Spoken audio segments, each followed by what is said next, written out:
Test, test.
We're good.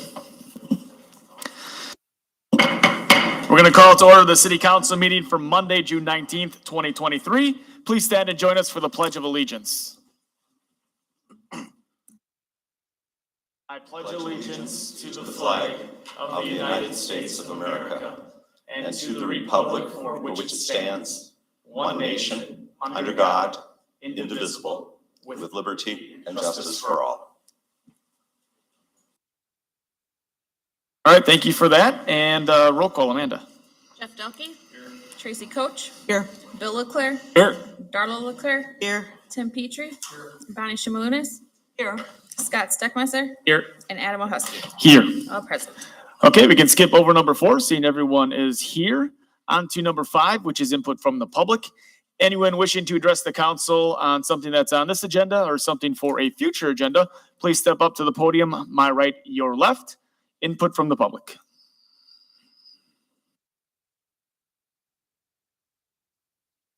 All right, seeing none, we will move on to council communications. Any letters or other communications from citizens that they wish to share? Bonnie. There was one person who asked, they were concerned that there might not be enough room for guests at the concerts. Because they see the reconfiguration of everything. I thought he sent it to everybody. They said they didn't want contact back and they didn't identify themselves, so. I got that same email. Yeah. I think we all did. I think you're right. Yeah. And I don't know if Greg can speak to that.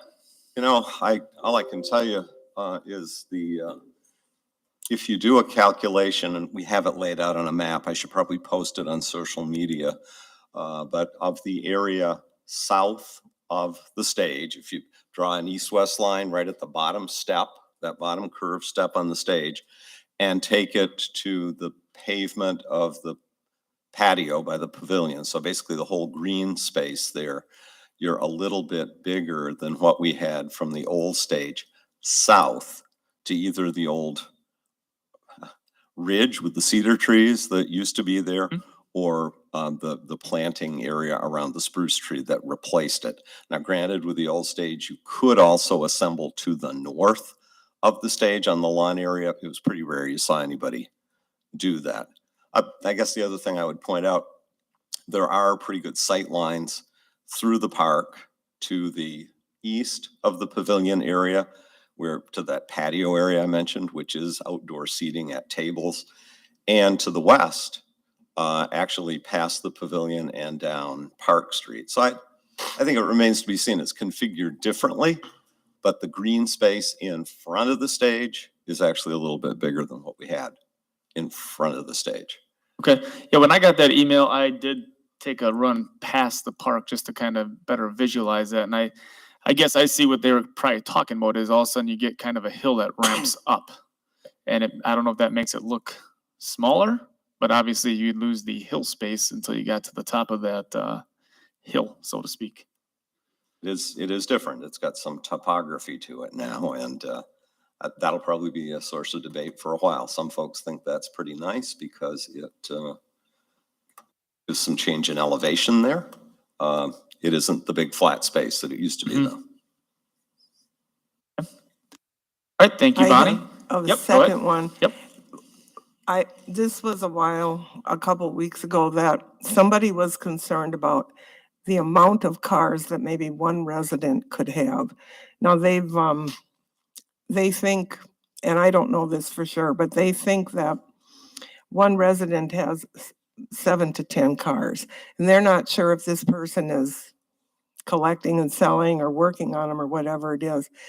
And he was wondering if there could be an ordinance change. And I went by there, and because it's a sort of not very busy street, there probably won't be a lot of complaints. But I actually think he's right about parking, because sometimes some people don't have a lot of parking. And if you have permanent parking like that, and if I'm the neighbor and I have my family gatherings even twice a year, it's just a pain to never have parking, you know. And I, I don't know, is there a statute that says a resident cannot have more than X amount of cars? Well, we certainly don't have any local ordinance that limits that. They have to be licensed and roadworthy unless they're designated as collector vehicles. And then the state has created an exemption there to them being properly licensed or roadworthy. There may be communities that limit the amount of outside surface parking. I'm not familiar. I guess I've never run into that. And boy, good luck setting the right number. If Is you that say- at 10th and Victory? Yes. Okay, I was contacted on the same thing, and I had spoke to Chief Meinhardt and Assistant Chief Wiesner, and they have sent officers there a few times and starting to work things through at that particular address. I know where you're talking about. I drove by as well. So But the- PD is working on getting that area somewhat cleaned up. Okay. Is there any status on that, Chief? No? Okay, okay. Anything else, Bonnie? No. Okay. Jeff? Yeah, I have several again. I had a couple calls again on, are the meetings gonna be on Spectrum anytime soon? And if so, when is the timeframe? There was an emailed update from Spectrum today. They're still experiencing some problem. We're sending a signal out, but they're not, it's not compatible with their system yet. And I'm sorry, I don't understand the technology of it, but there's still some issues there they are trying to work through. Yeah, that was right about 4:30 today. Another one I got is the street parking on the side streets off of 22nd Street, that very first block. There's parking on both sides of the street and it's pretty narrow. But if you're coming off 22nd, and I know what they mean, I went down there a couple times to check out and see what they're talking about. It is pretty crowded down there if you're coming off of 22nd Street. And they were wondering if we could look into that a little bit and maybe have one side for that first block as one side parking only. I know the Public Works Committee and City Council dealt with that on Jefferson north of 22nd within the last couple of years. And I think for that first block, or at least for some distance now, maybe not the whole first block, there's a restriction on parking. Was there a particular street or many of them? Jefferson, Jefferson. the narrow ones that are there. Yeah, yeah. It is Adams tough is because fine, but then you've after you made get the down commitment to turn off a major street, a state highway, and then if you encounter somebody coming the other way and there ain't Right. nowhere to go. Yeah, there's absolutely nowhere to go. Does anybody from Public Works recall that?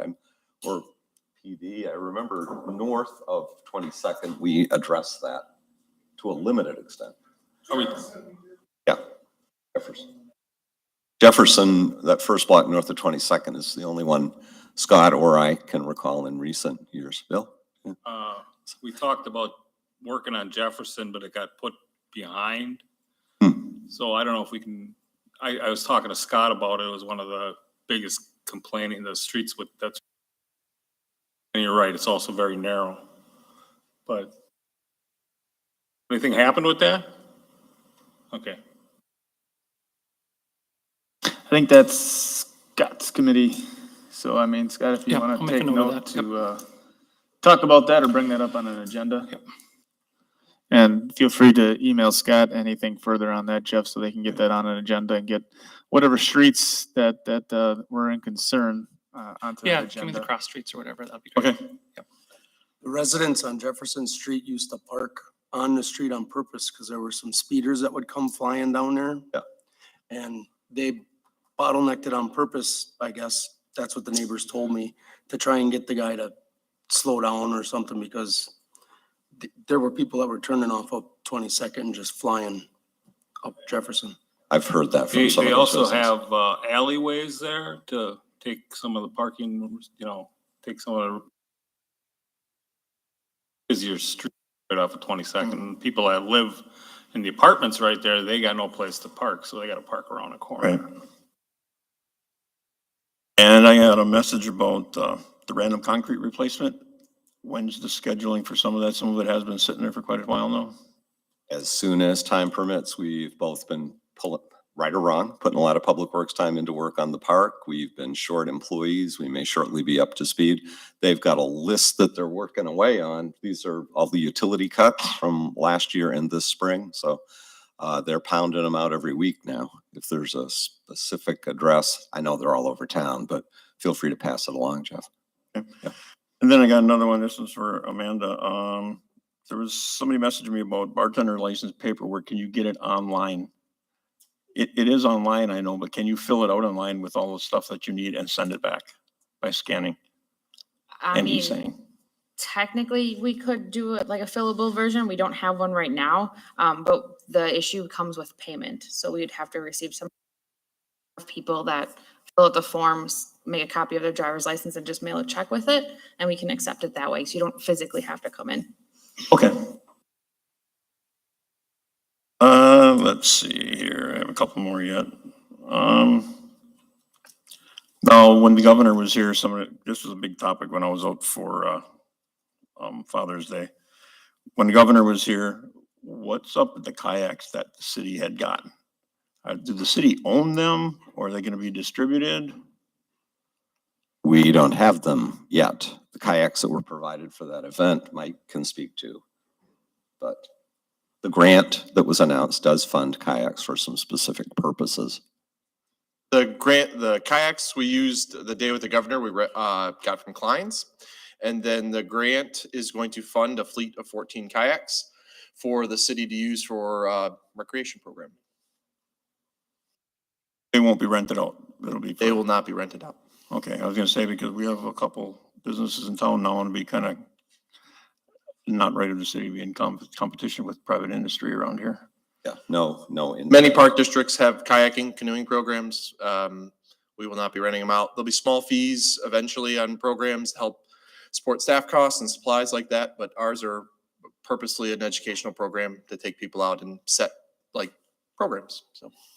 And quite honestly, looking at the big picture, if there are instructional programs, adaptive kayaking programs that help folks that either due to physical handicaps or maybe age or both are uncomfortable with kayaking, or guided excursions on the rivers that introduce people to kayaking, it could drive some demand for those services. But we're not interested in competing with local business. And I believe I have one more. Somebody messaged me about their neighbor's tree is pretty close to the property line, but it's in their property. It's not in the terrace. And every 5 years or so, they have to replace their concrete.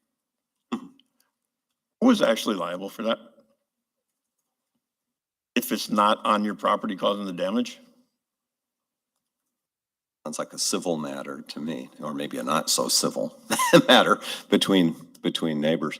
The city does now, as a matter of policy, this went through Public Works, assist with replacing sidewalk squares when they've been heaved by city terrace trees. Boy, beyond that, if the tree's not a hazard, I'm not aware of the city ever getting after a private property owner for their private healthy tree. Of course, what you described, like you acknowledged, is kind of unusual. It's not heaving the property owner's sidewalk, but the neighbor's. Right. So I think that's between those two parties, in all honesty. That's my best answer right now.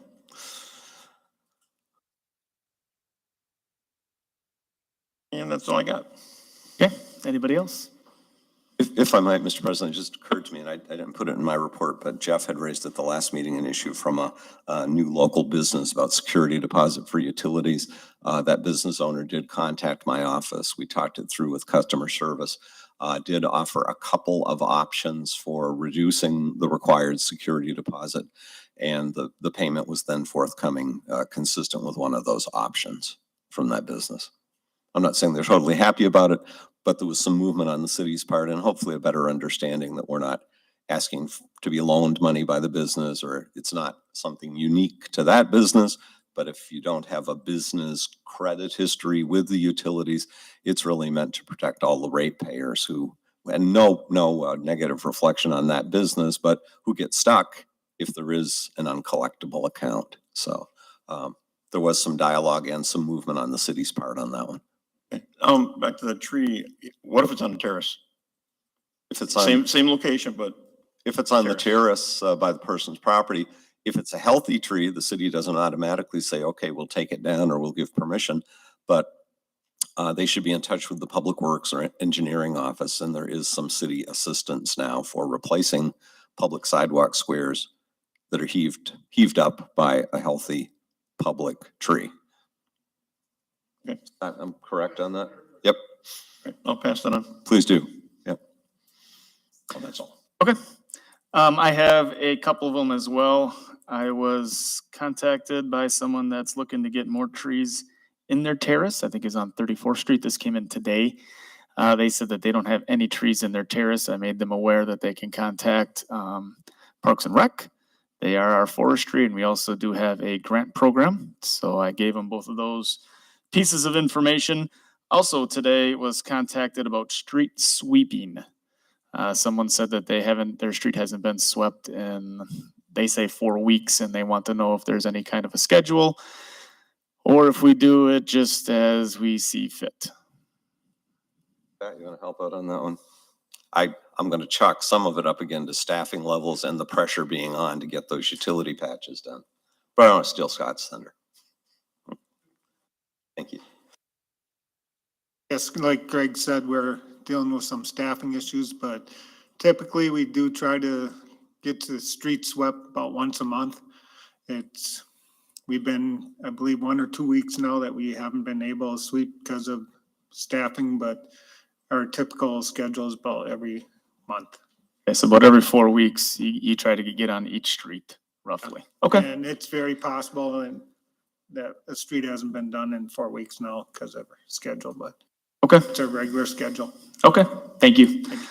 And then the last one is more or less a public service announcement. There's a lot of vandalism in the parks over the weekend, and it's getting a little old, and it needs to stop.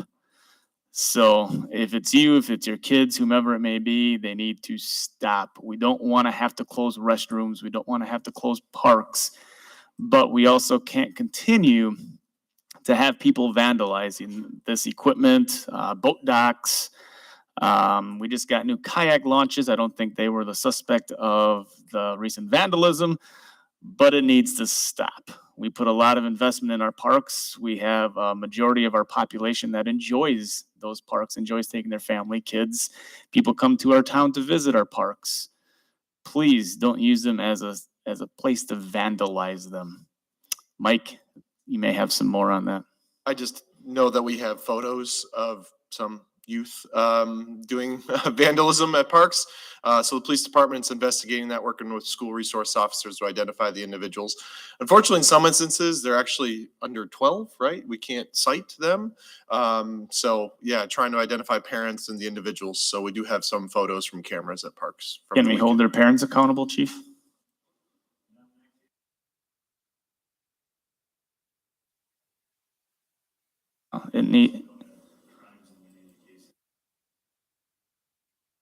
Either which way, it needs to stop. And if you see something, say something. If you're out there going through the parks and you see kids screwing around or adults screwing around, doesn't just have to be kids. It just needs to stop. So we all want to enjoy our summer. We all got families. We all want to enjoy the parks. People wait a long time to get out and enjoy the parks. do. And now we're finally getting weather and the vandals are out. Yep. And sadly, you're seeing it in the news from a lot of communities. And that's no excuse for here because we're better than what you see in a lot of communities. But yeah, well put. All right. So, yes, go ahead, This Jeff. was kind of joking, but they asked me, are we ever going to stop watering the median on Memorial Drive? Because every time they wash their car, they go down there and it gets dirty. Yeah. The contractor put new sod in there last week, week before last. So with the conditions, they've been pouring the water to it. And I think we had a couple heads blow off that made it mighty wet out there, but that's not the plan for the protocol all summer long. Yep. Okay, I'll let them know. That Please. was kind of been joking, but they were Yep. somewhat serious. Yeah. I'll tell them we'll send them a bill for washing the car. All right, joking. anything else? Council communications? See none. Let's go on to council reports from boards, commissions, committees. Anyone have anything they want to report on? Darla? I really don't have anything to report for Environmental Advisory Board because as a board, we decided to start meeting every other month. So for this month, the month of June, we did not have a meeting. For Main Street, Greg is going to be talking more about some of the events that Main Street fosters. But one thing I did want to say about the car cruise and the car show is that we have some fantastic sponsors. So I just want to mention the sponsors, and Greg will get into specifics. But for the car cruise and show, Ball Auto and Truck, Shoreline Credit Union, Two Rivers Candy Company, Nicolay Bank, Whitecap Insurance, Vetting Customs, Schrader's Department Store, Maritime Ford, Pachakowski Dental, and US Cellular. Awesome. That's good stuff. It's a big event. There'll be a lot of people in town for that, for the cruise and the show itself. So thank you to all of them.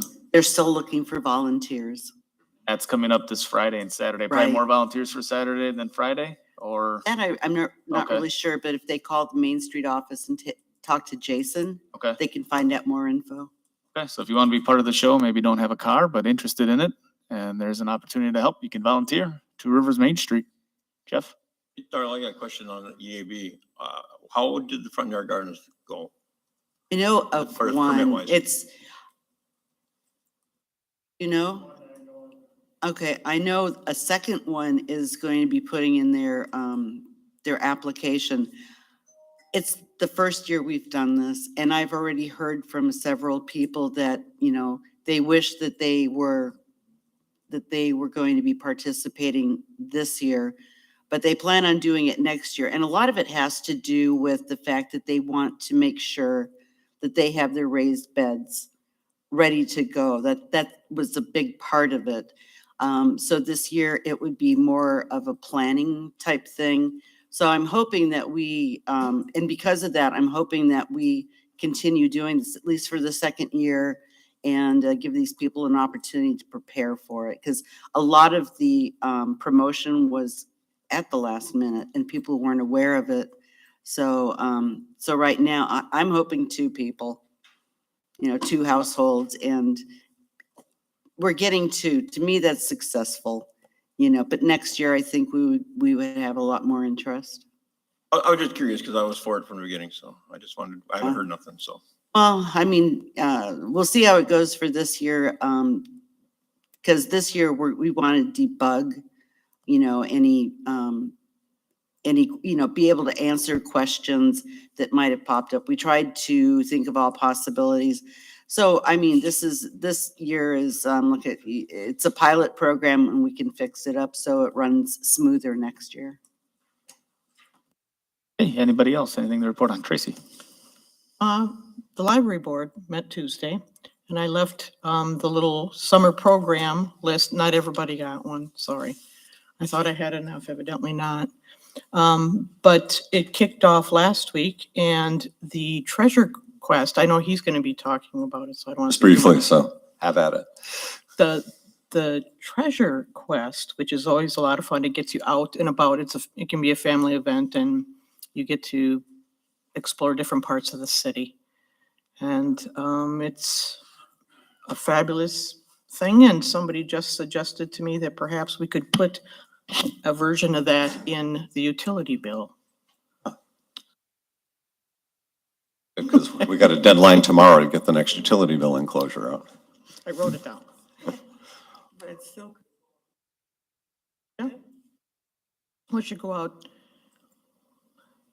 They have a summer program and a reading program, and then they culminate everything else. They have that they also changed the youth area, reading area at that time. Right now it's food trucks, and it makes you wish you could be 10 years old again. But then they change it again in the fall series. So yeah, it would be more quarterly than anything, correct?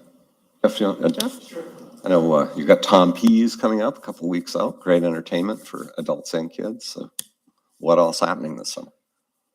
Yeah, it's a jam-packed summer. We've got Tom Pease coming a week from Wednesday. That's the 28th. The reading program ends the end of August, so you know, getting it into the bill might be a little late at this time, but it's a great idea. Yeah, next year. Other questions? Oh, the Dramatic Play Center, that's our early literacy center for kids birth through probably 6th grade or so. And it's just amazing what kind of reaction we've been getting from kids, adults, people from out of town. Visitors have been going there and loving it and sending us emails, positive emails. It's good stuff. And it's incredibly amazing because it's all created out of construction paper. You need to go visit it because it is truly amazing. Any other questions? Good stuff as always. Oh, yeah, it's good. Thanks. Great programming, outstanding staff, Jeff and his team at Leicester Library. Anybody else? Are you done, Tracy? Sorry. Yeah. Okay. Anybody else? All right, Greg, city manager's report. You're up. First up, because everything we do is about people when it comes to providing services. Ongoing recruitments, we have that one full-time vacancy for a maintenance worker in Public Works. Offer has been accepted from a candidate who is quite well seasoned, a lot of great experience in construction and infrastructure maintenance. We'll have an announcement on the next agenda. Certified operator, a water operator, that's both at the water plant and out as part of the field service crew. Interviews have been completed. Top candidate identified, and again, we expect an announcement at the next meeting. Both great career opportunities with the city. We do also have an opening for a police officer position. We have recently filled 2, as you're aware. We had one that dates back to the retirement of Chief Kohlmeyer at the end of last year and the series of promotions that took place after that. Another as one of our hires from last summer. Left for a job in another community. We've now had the second of that outstanding crew of 5 new hires from last summer make a move to be closer to their home stomping grounds. So there is an opening in the police department. Accepting applications, is there a cutoff on that, Amanda? This week, Friday? Okay, thank you, Chief. So stay tuned on that. Look forward to having some good recruits to join the ranks of the police department. The governor's visit last week Monday, a good number of you were able to attend and welcome Governor Evers as well as the Secretary of the Department of Administration, Kathy Blumenfeld, to Two Rivers, along with representatives of the state's coastal management program, which is administered by the Department of Administration. The governor was visiting various communities around the state that have been awarded coastal management grants.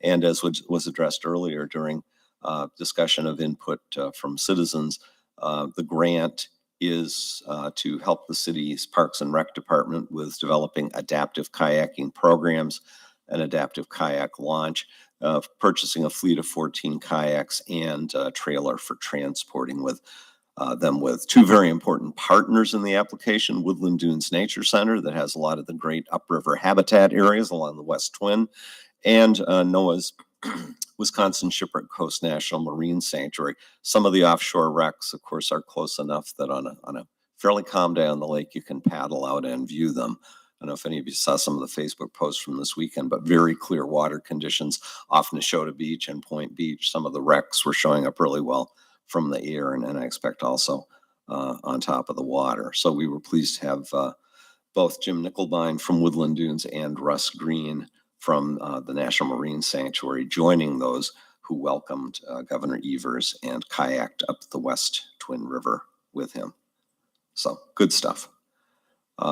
Central Park West fundraising continues. Remember our initial donation goal, $800,000. We stand at just shy of $830,000 right now. That's good. We can use it, but we're getting there on the project. Paver donations out of that total are pushing $118,600 today, as of today. And if those are all sold in the form of the smallest pavers, the 4x8-inch pavers, there are 91 left to be sold. So out of 6 paver fields arrayed in front of the Schmidt Brothers stage, we're down to filling up the last one. So great community response on this. A lot of the Washington High School and Two Rivers High School classes, community groups, businesses, great response. In terms of improvements, gosh, the crews from Koenig Construction. Okay, this is a more recent picture than I saw elsewhere. It does show the soffits covered on the buildings. Things are in the home stretch there, and there's an internal staff meeting to go over what's getting close to being a punch list for items on Thursday of this week. Great interdepartmental cooperation. Mike Mathis, our Parks and Rec Director, has done a wonderful job of taking on project management coordination for the city. Matt Heckenleibel, our City Engineer, Public Works Director, all of his crews. A week ago, last Friday, when it was mighty hot and dry out there and getting water was job one. We had Public Works, water, all hands on deck. The sewer jetter, because kind of amazing how you can fish a fire hose through a grate on one side of the street from a hydrant under the street through a couple manholes up on the other side to get that grass growing. And of course, there you have the Schmidt Brothers stage. There is some more woodwork and a plaque to go up on that horizontal member above the opening at the back of the stage there. And once that work is done, the high school artwork is the metal art from Raider Manufacturing is ready to go. It has been painted and delivered here. Of course, you see in the lower photos some of the asphalt patchwork on the northerly part of West Park Street. If you've had a chance to drive it, it seems to function pretty well. Snow plowing might be a little interesting come winter, but as far as the speed table and folks proceeding from south to north through there, it seems to be working pretty well. Summer reading program again through July, was it? End of August, beg your pardon, at Leicester Public Library. And from a recent library post, some of the prizes for readers that engage in the program. Always a great program at the library. Both concession stands operated by Parks and Rec are open. I'd say the more full offerings and full schedule being the concession stand at Neshota Beach, with food, cold treats, drinks, and plenty of city logo wear for sale at that city-owned concession stand. Weather permitting, open every day, 11 a.m. to 6 p.m., and occasional extended hours due to special events like bands on the beach and other special events. And that will continue now through the end of August, maybe even Labor Day if we're lucky. Let's see, did I advance? Right, yes, I did. The story walks at Zander Park, a joint project of Leicester Public Library and the Parks and Rec Department with generous support from the West Foundation and cooperation of Woodland Dunes. Announced another positive last week with the donation of $500 worth of native plants from White Pelican Farm Native Plant Nursery in Wyacina as part of the Save Our Songbirds Action Campaign. I take it Woodland Dunes is pretty active in securing that funding, Mike. So that will help jumpstart some of the native plantings in that project. And things are really coming along on the project over at Zander. Encourage you to stop over and take a look at it. Nothing really new here. I had plugged this in on the agenda, but you know, Council President mentioned earlier the pride in our parks, in addition to Central Park West, in addition to the great things happening at Zander, the new pickleball courts and resurfaced tennis court fully in play over at Washington Park. Of course, we're looking forward to this major destination playground project at Neshota, about a $400,000 investment authorized by council in the city's capital plan for this year. First park area with resilient play surface, permanent resilient play surface under the play equipment. There will be a perimeter sidewalk placed around it and lots of opportunities for donating benches and trees to ring that area around the perimeter because people love donating benches and trees. We've run out of places to put benches in Central Park and along Mariners Trail and Raleigh Point Trail, but this would be a great venue for that. By the way, I should mention while I'm talking about benches, some of the beautiful park furnishings have started to appear in Central Park West. Those are all produced by HMF here in Two Rivers, an affiliate of Formrite. A week ago last Wednesday, June 7th, the first meeting of the Board of Directors for Explore Two Rivers, Inc. was held. That board consists of 9 voting members with 2 non-voting ex officio members.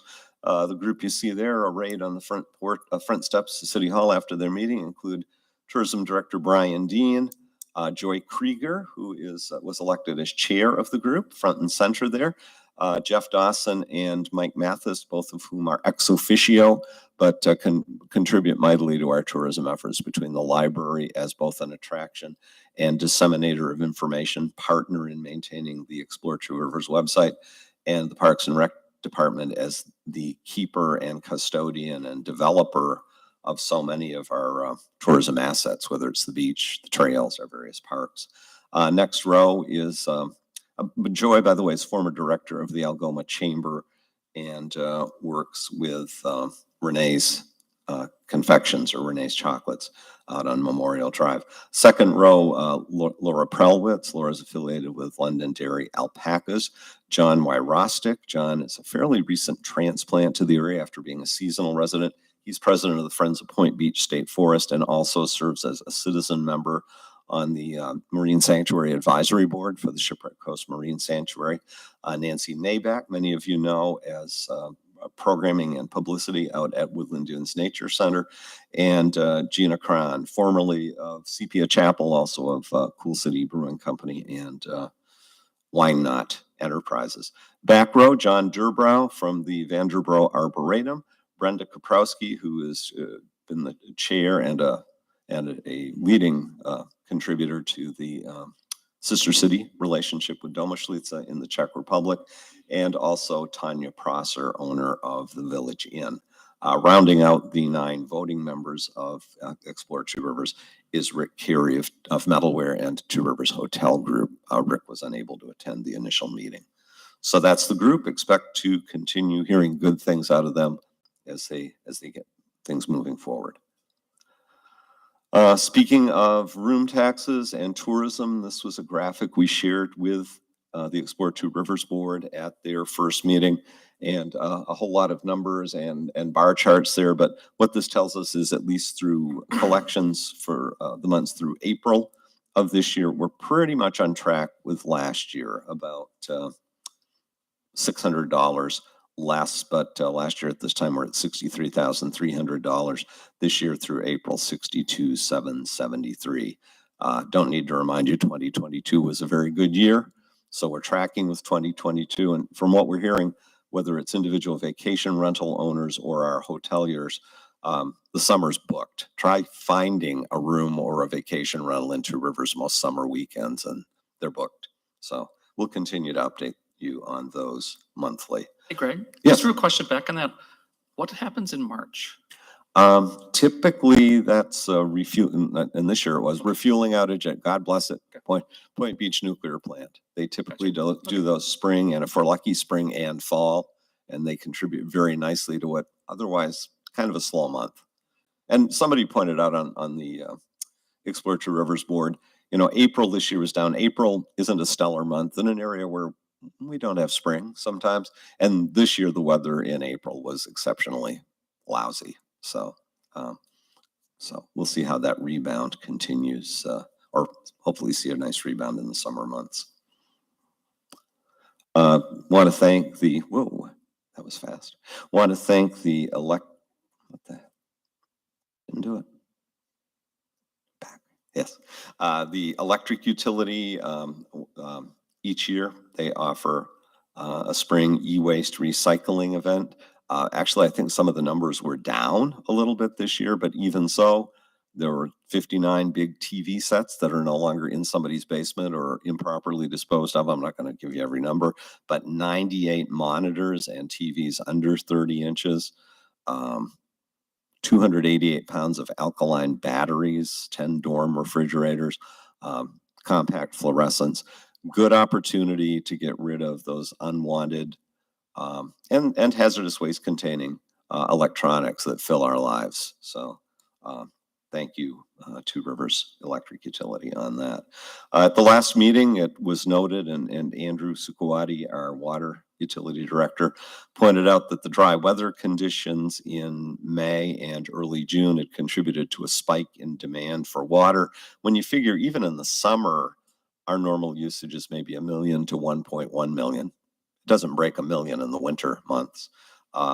Seeing upwards of close to 1.8 million gallons per day in early June was putting out a lot more water than usual. Now our plant is rated at about 3.2 3 million gallons per day.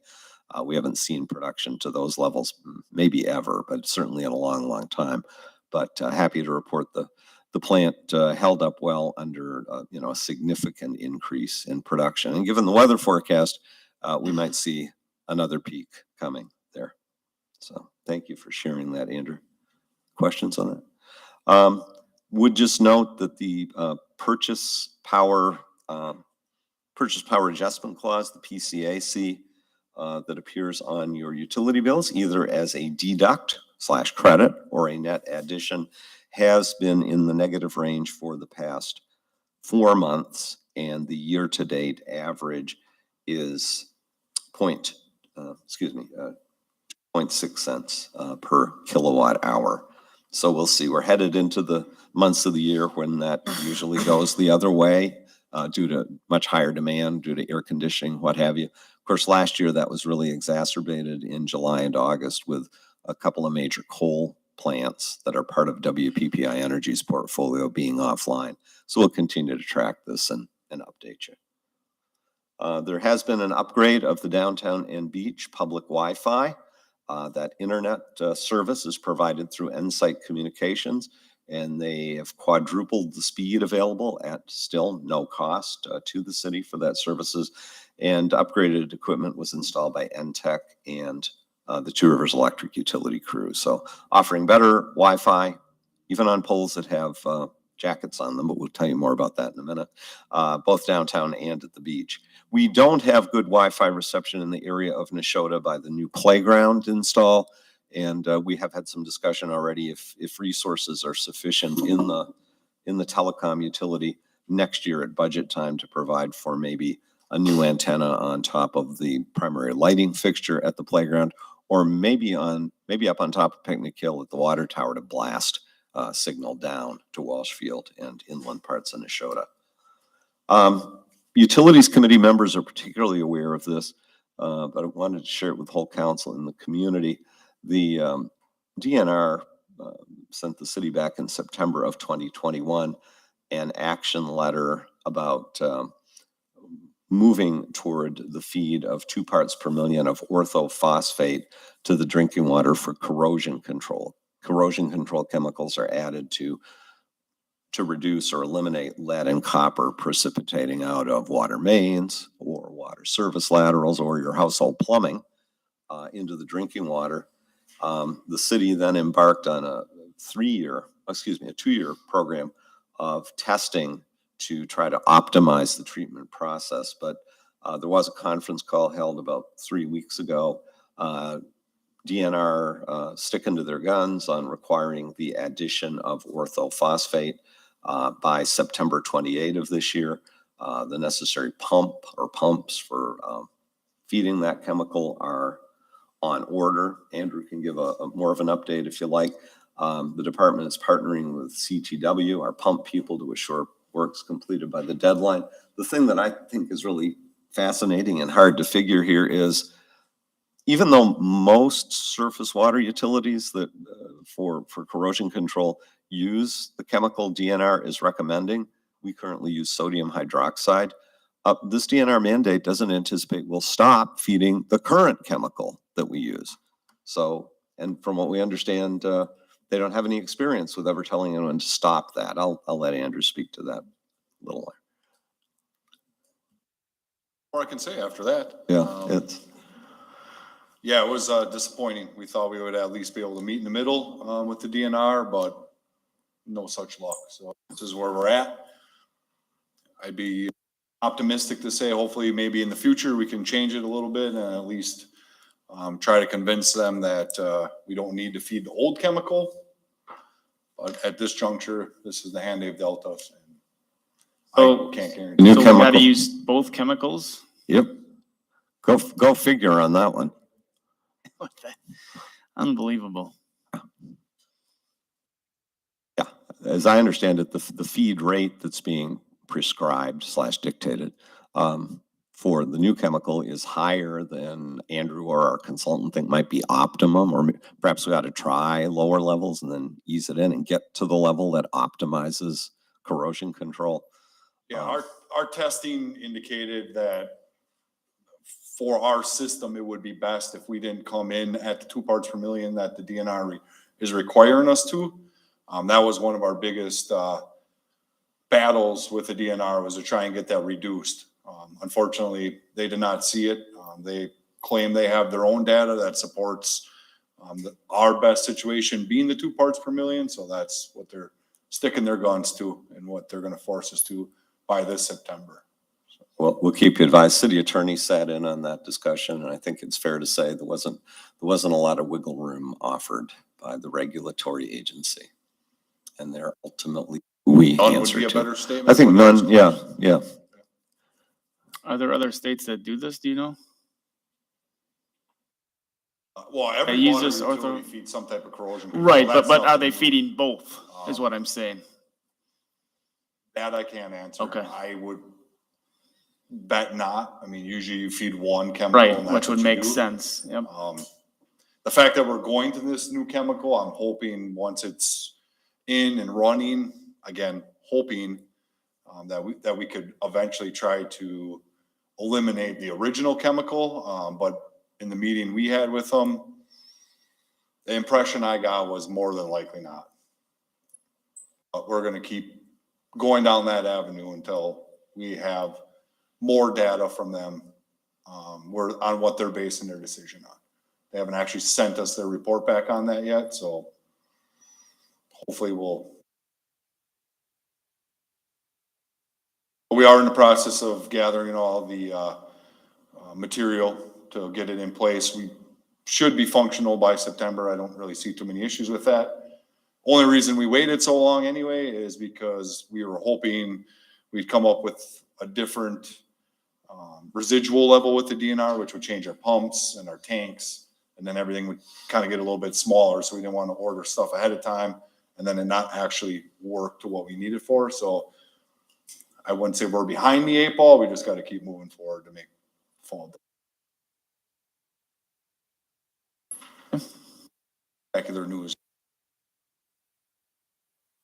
Hand we're dealt, so. And we invested good ratepayer monies in having a very well-qualified consultant come in and look at ways to optimize our treatment process. He did express some concerns about possible, with the dosing recommended by DNR, some disinfection byproduct issues. There are some other measures we may be able to take to alleviate that. There's a lot of moving parts. Yeah, well, that was another big concern from the testing we did is anytime that you feed chlorine, there's a side effect to that. That testing we do to the side effect of chlorine is called disinfection byproducts. That has its own DNR standard that we also need to meet on the backside out in distribution. So we always have this battle at the plant of feeding chlorine at a level that disinfects the water so it's safe to drink. But then when it's out in the distribution system, making sure the backside of that, the disinfection byproducts aren't out of regulatory compliance either. So we always have this balancing act at the plant. Our biggest concern is when the water gets warm. So usually in the fall is about the hardest time that we have meeting those compliance regulations. Our testing did indicate we may have some increased disinfection byproducts from adding the new chemical. Part of our study and some of the DNR recommendations are to continue with our unidirectional flushing, which we started about 2 years ago.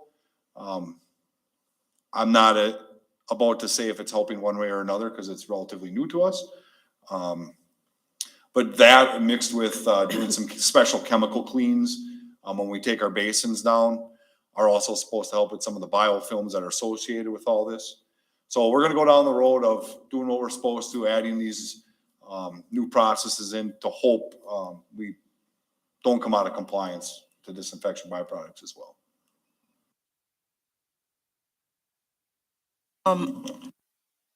What do these chemicals do to PVC? I mean, that's what they want, right? PVC, the ideal world would have everything be PVC. So does that have an effect on that? Because PVC is just sort of like plastic, right? Yes, I mean, there's not really any scientific based testing where PVC is known to do any leaching into the water. So I would say, no, it's probably not doing anything for the new PVC that we're putting in. Obviously, as we all know, we've been talking about lead services for years. That is the DNR's biggest challenge, is wanting to get those out. If we would be able to get all the lead services out, we would not have to do this. But, you know, we have roughly 1,600 left in the city, so we don't have the capacity at this time to just place all those and not have to do this, so. I'm not gonna speak for Bonnie, but I think she may have been asking a question that I was gonna ask as well. Does the chemicals hurt the PVC piping? Because it goes in there and coats the lead and obviously has to affect that in such a way.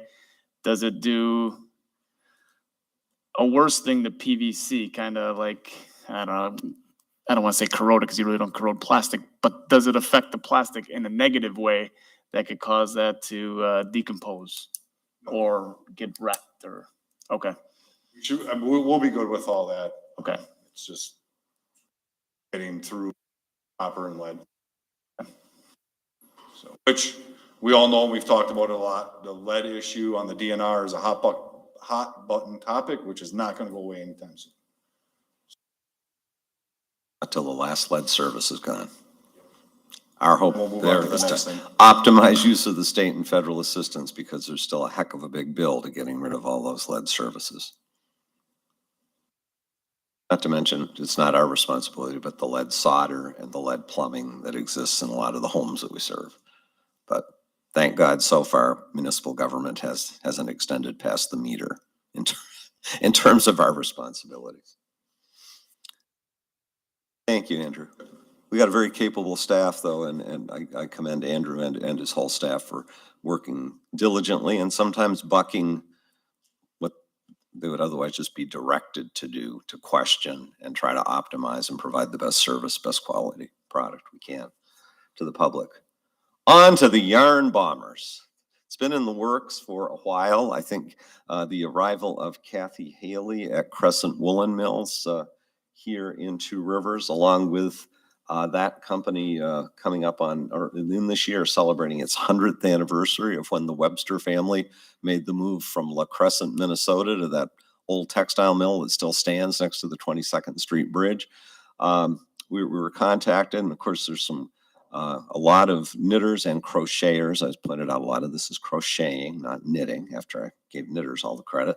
So Intertwined Yarn Shop over in the Schrader's Marketplace was a big player, as has been the Two Rivers Main Street Design Committee in promoting and organizing this display of locally produced art. And it is art. And as you've seen in person or see from some of these photos, it's very cool. And it seems to be resonating, because I was checking here just a few minutes ago, and the City Hall Facebook post alone has reached over 34,000 people with 8,963 engagements on that. So that's one of the bigger responses we've seen on any city social media post. So thank you to all the volunteers.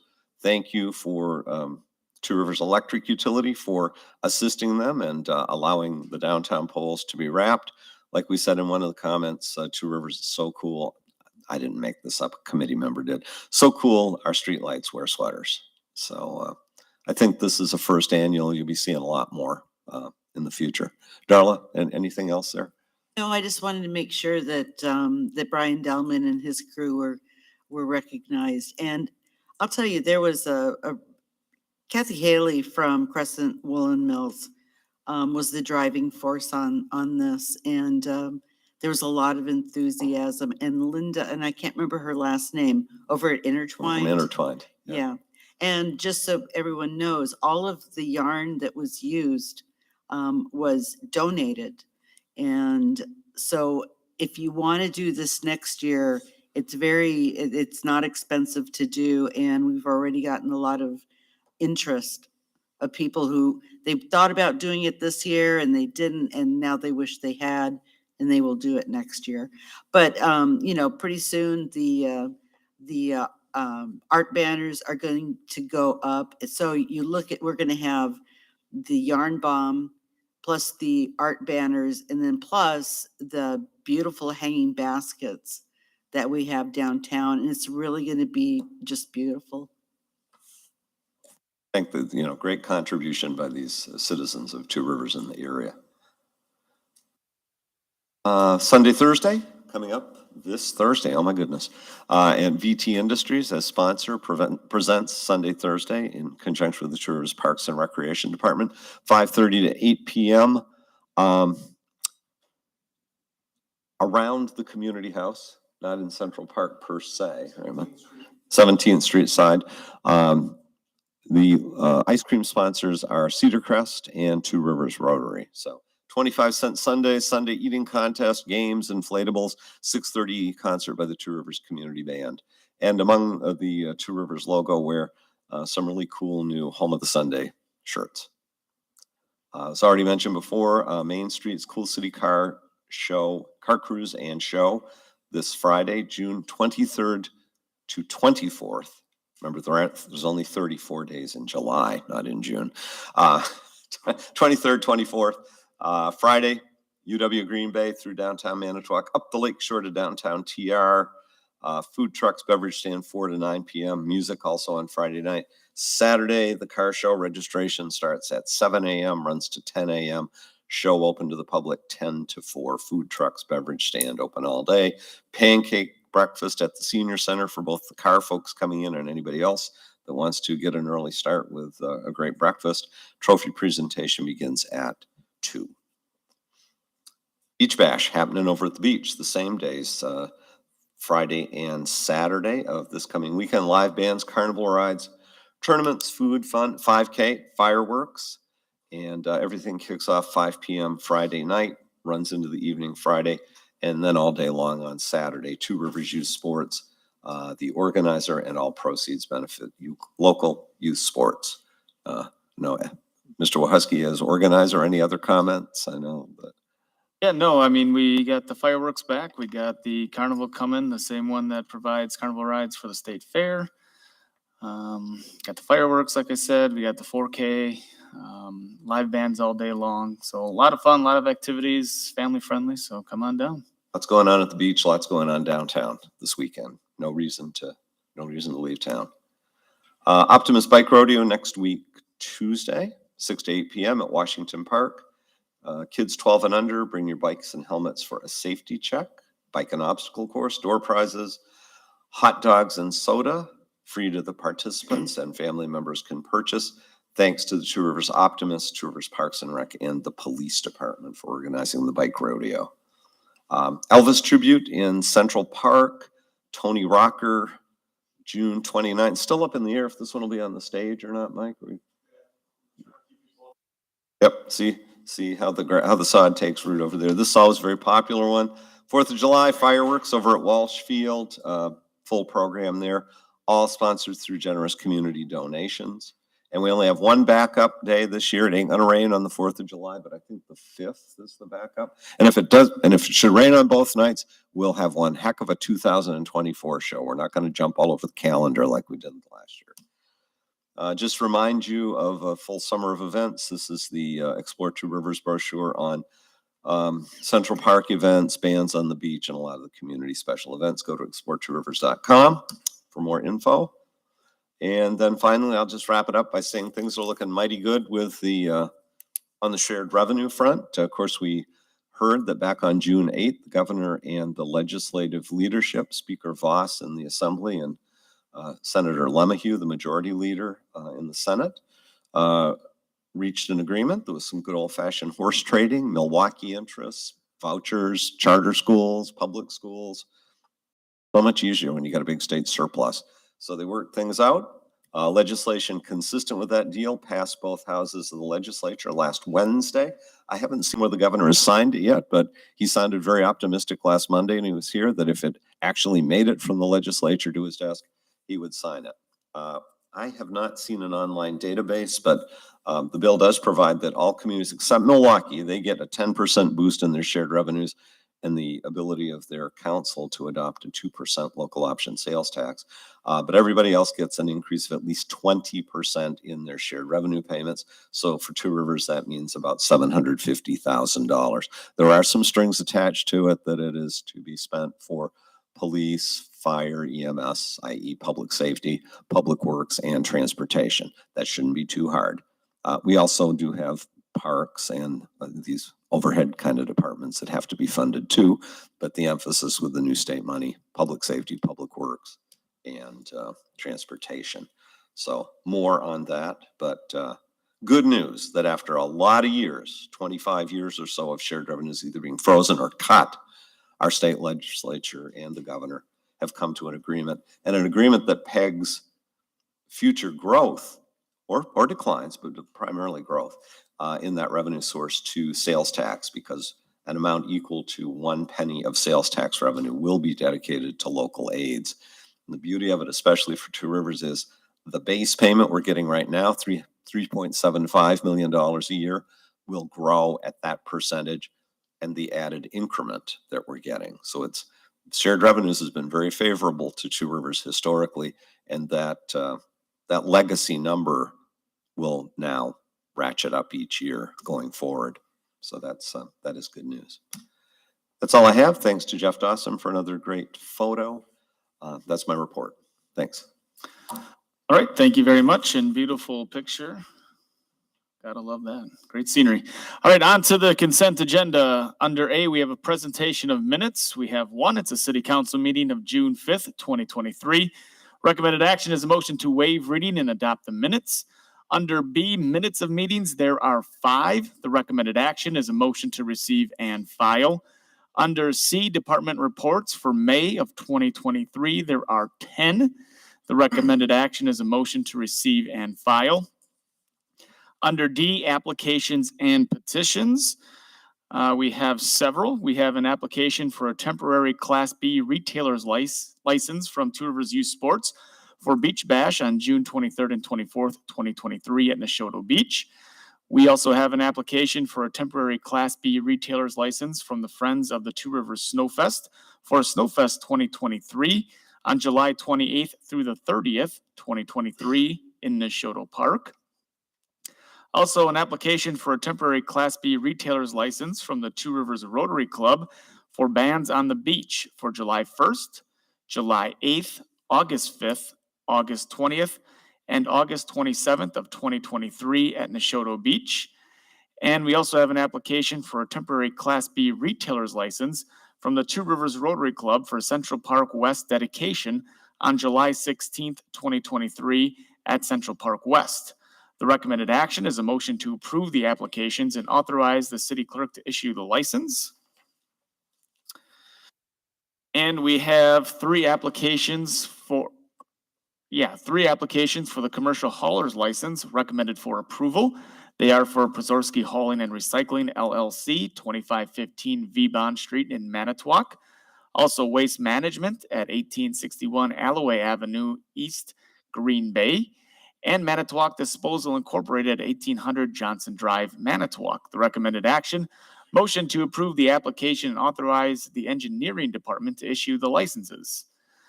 Under E, we have a combination Class A beer, Class A liquor license, quantity 1. We also have a combination Class B beer, Class B liquor license, quantity of 7. We also have a landscape/tree license and a quantity of 2. For beer gardens, we have a quantity of 2, and cigarette/tobacco license, a quantity of 2. The recommended action is a motion to approve the applications and authorize the city clerk to issue the licenses. Under F, we have a block party permit request for 1701 12th Street, halfway down Monroe Street for June 24th, 2023, from the hours of 8 a.m. to 5 p.m., requested by Elizabeth Bell of the Two Rivers Historical Society. Recommended action, motion to approve the permit and waive the $35 permit fee for Two Rivers Historical Society nonprofit group. Under G, we need to schedule a public hearing for a conditional use permit for beauty shop use eyelash extension service operating as a home business at 2833 37th Street, Two Rivers, submitted by Tegan Kapradolowski. Sorry if I butchered that. Recommended action, motion to set public hearing on Wednesday, July 17th, 2023 at 6 p.m. as recommended by the Plan Commission. The recommended action for the consent agenda as a whole is a motion to approve the consent agenda with the various actions recommended. Looking for a motion on this. I'll make Bonnie, a motion. thank you. Second by Darla. Council discussion. Yes, I Bonnie. just want to point out at the Public Utilities meeting, I'm pretty sure Tim Ring wasn't there. Yeah, same thing, correct them.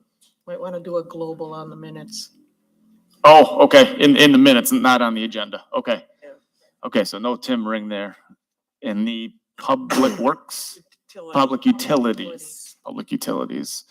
Actually on 3 different pages. Yes. Okay, I'll just be following up with engineering. okay. Okay, so we will, we'll get that X'd out of there. Anything else? Yes. Question?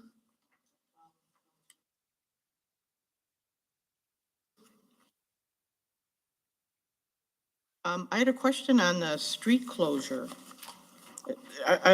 Well, the block party, they're actually closing the street? I couldn't tell from what they, Yes, the block party does close the street, I do believe. They're closing the street right in front. Is that? so on actual 12th Street in front of the farm. Yep, but it Museum. will not Cool. block the driveway to the apartments. Gotcha. Any other questions? I will abstain, as I do have a license in here, so I will not vote on this. All in favor indicate by saying aye. Aye. Anyone opposed? All right, thank you. That brings us to 10, which are the city council formal items. Under A, consideration of amendment to agreement for the sale of real estate with Why Not LLC pertaining to the property at 2023 Washington Street. Recommended action, motion to approve the amendment and authorize signatures by the city manager and city clerk. Greg. Yes, you've got a memo and related document in your packets, but council members will recall that the city, a couple years back, acquired the long tax delinquent vacant property at 2023 Washington Street, former Unimart station, from the county. The county basically assigned its rights to in rem foreclosure or foreclosure for delinquent property taxes. City acquired the property for redevelopment, ultimately entered into an agreement for sale of real estate with Why Not LLC. Key provisions of that agreement were sale of the property for $10,000, but with provision that it be renovated for retail or commercial purposes, and that the purchaser most significantly, I guess, complete those improvements by the end of September of this year and document an investment of at least $100,000 in the property. If for some reason that investment came up short, there was provision that the delta between 10,000 and 100,000, the shortfall, if you will, would be payable to the city. Some of you had questioned at the last meeting, exterior demolition, taking the siding and things off the building had started, came to a halt a few weeks ago. As noted in my memo, and Kurt Andrews from the Why Not Group is here tonight to speak to it in person. They encountered some interesting structural issues there, have consulted with a structural engineer, do plan to proceed with their project, which is going to cost well in excess of $200,000 or more, as I understand it. Are confident that the threshold for spending or investing into the property will be met by the deadline set forth in the existing agreement. Not asking for relief on that, but would ask for an extension to year end of the completion deadline for the project. And again, I've probably sucked most of the air out of the room, but Kurt, I know I'd be happy to offer comments or answer any questions you might have. Still, very much a net positive.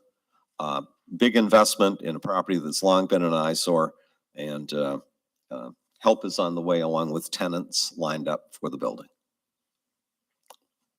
I'll take any questions, but Greg did a nice job phrasing it out. We did have, we spent about $6,600 redrawing the plans and a structural engineer coming in. It's about as much as we paid for the lot itself. It had 2 additions on the building. You didn't find that out until you tore off the walls. but they had two extensions and we have trussing problems and we have structural problems. So we're gonna demo the part that's not, that you don't see demoed yet. That's all gonna come down. And then we're gonna match what's already been defaced on the south side to match, so the roof line's the same. It was less expensive to do that than it was to try to structurally look at what had to be done with the two additions they put on that existing building years ago. So that delayed us, and we're at that point. By the way, the investment will be north of $450,000, not $200,000. So we are spending quite a bit of money to get that thing fixed and get that thing up to prime. We are trying also to get it done by September, but probably a little later, because we have a tenant who plans on moving in September. She signed a 3-year lease, so it behooves us to get her in there, behooves us to get rent coming from her. So we're working as fast as we can, but we're working through having to redraw plans, resubmit plans to the planning commission, and doing what we need to do to make it right. Okay, so still looking, obviously you'll invest way more than the $100,000 easily. Oh, yeah. We know that.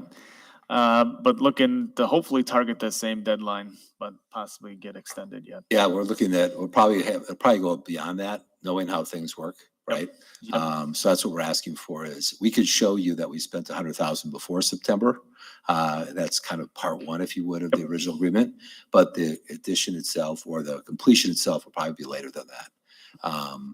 And our goal is to get it done faster, but we're asking for it to at least be by the end of the year, so we don't have to come back and say it's November 1st and October 17th and waste your time. You got other things to worry about. It will look beautiful when it's done. I trust in that. I think it's probably a good idea for this council to extend that.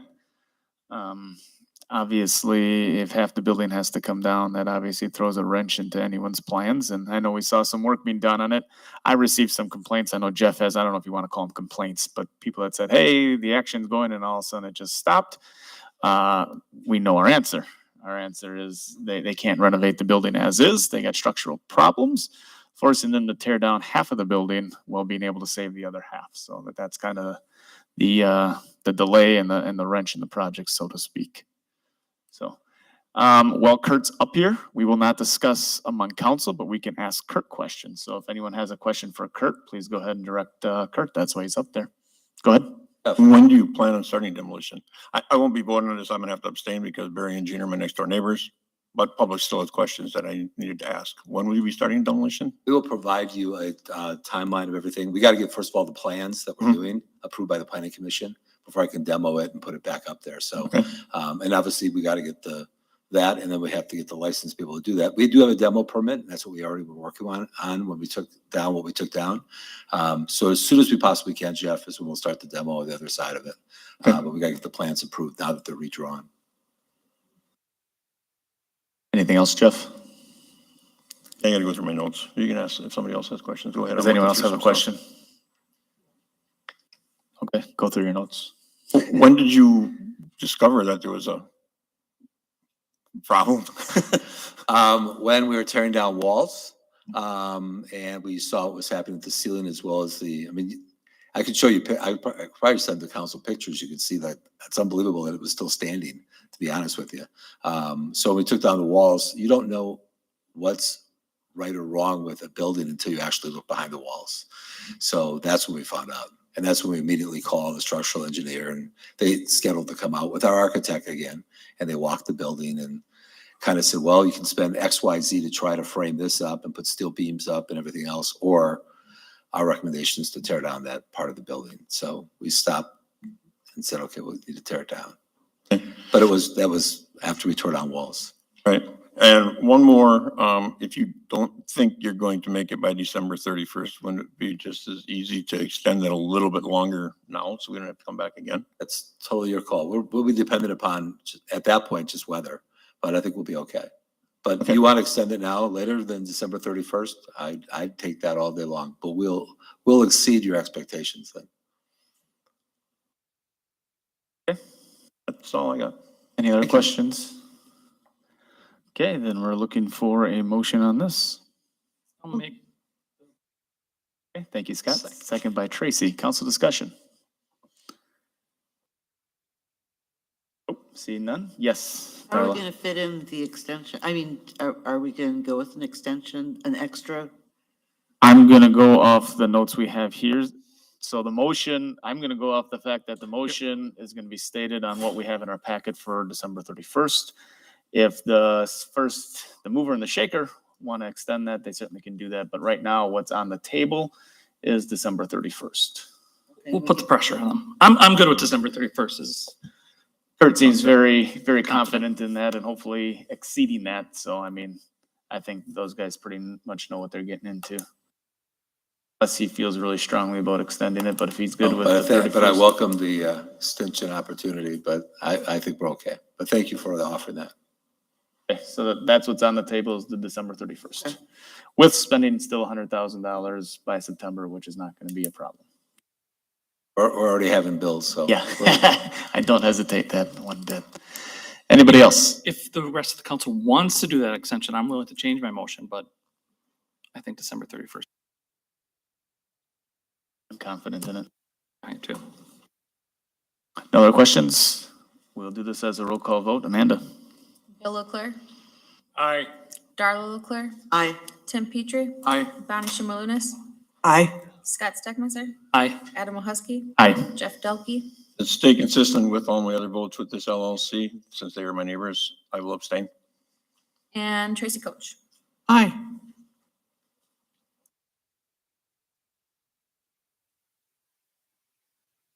All right. Thank you. Thank you for investment Thank you, in the guys. community. It's gonna be beautiful when it's done. Thank you so much, Kurt. Good to All see right. the rendering back up on the building. That's great. All right, on Okay. to B, which is consideration of tax incremental financing, cash grant, and developers performance agreement with West River Lofts LLC pertaining to a 54-unit residential development on the portion of the former Eggers Industrial Site on the West Twin River. The recommended action is a motion to approve the agreement and authorize signature by the city manager and city clerk on behalf of the city. Greg? Okay, this is a project that's been in the works for quite a while now. The city council, on recommendation of the Plan Commission last September, adopted tax incremental district number 17 along with the related project plan. The primary intent of that TIF was to assist with this redevelopment project, family housing, 54 units on a brownfield site on the West Twin River. As most of you know, this is part of the former Eggers West plant site. Before that, it was part of the Muro aluminum site.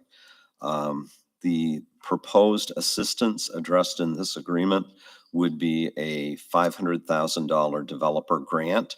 The developer has requested 6.5% interest attributable to that grant. So that's been taken into account in our project pro formas, does reflect the cost of funds.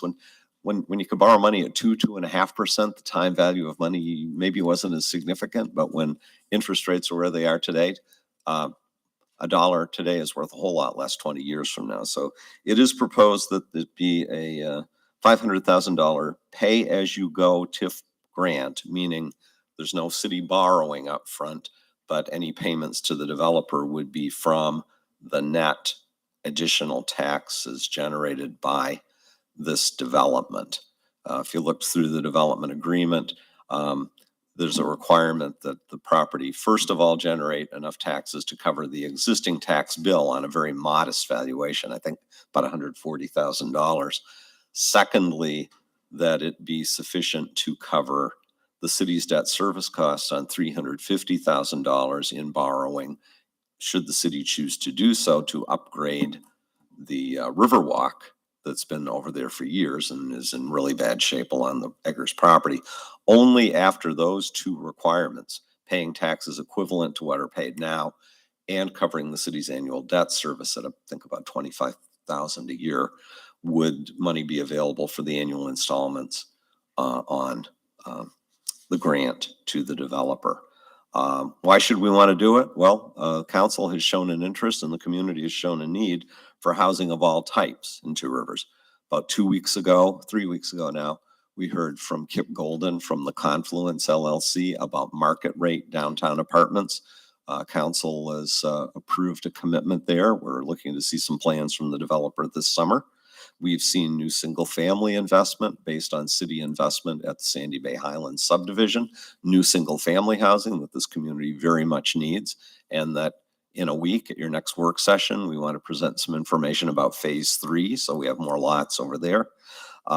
This 54 unit building has a mix of affordable and market rate housing to meet a variety of needs, and that is also part of the mix of what I think most of us would agree we need in the community.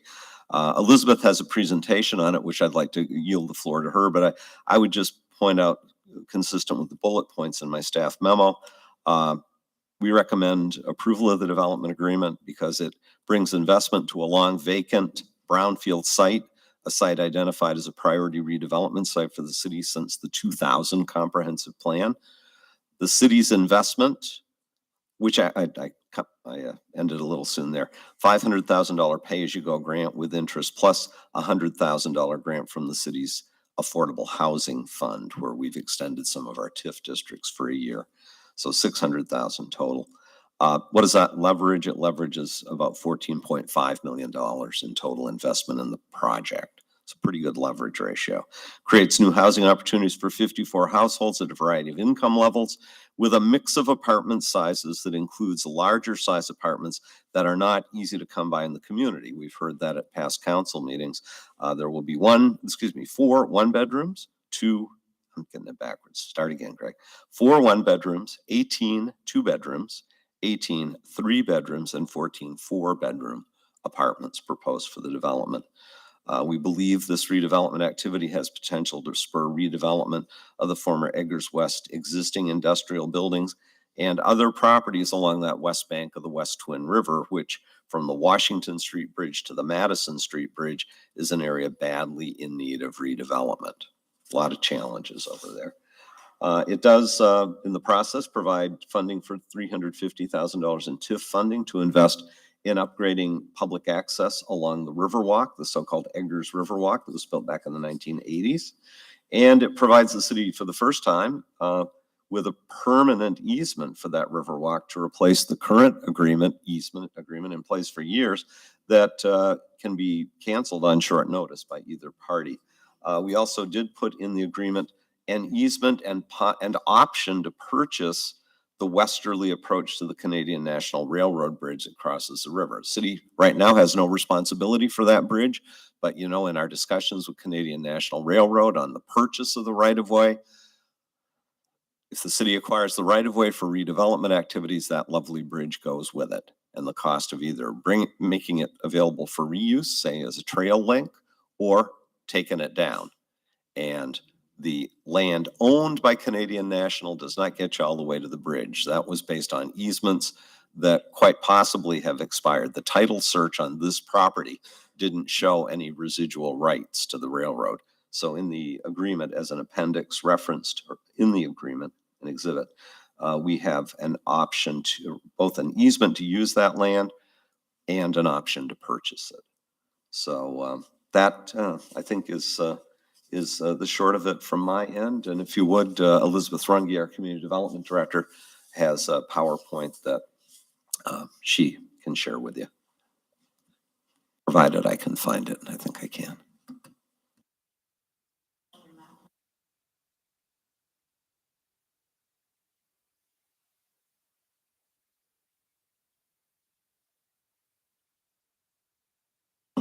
Just beep whenever I need to advance or provide some signal.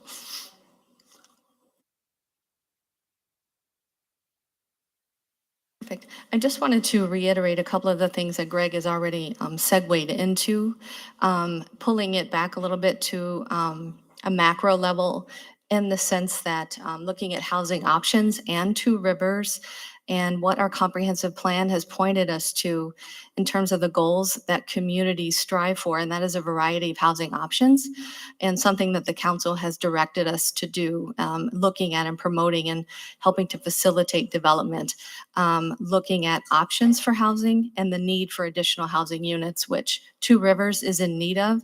And it's not unique to Two Rivers because many communities within Wisconsin and the state overall are in need of housing. And so, as Greg also mentioned, we are working in different segments of the housing market to help facilitate to the extent that a municipality can, helping to support single-family detached units to develop, multifamily residential, condominium development, senior housing that is affordable, and workforce housing that is affordable. Okay. And so I thought in looking at these options, we would dive into a couple of specific topics with the community profile factors of age within our community and income within our community, because I think these are factors that really are pertinent to the people that will benefit primarily, not solely, but very much so significantly within the community of Two Rivers by this particular development.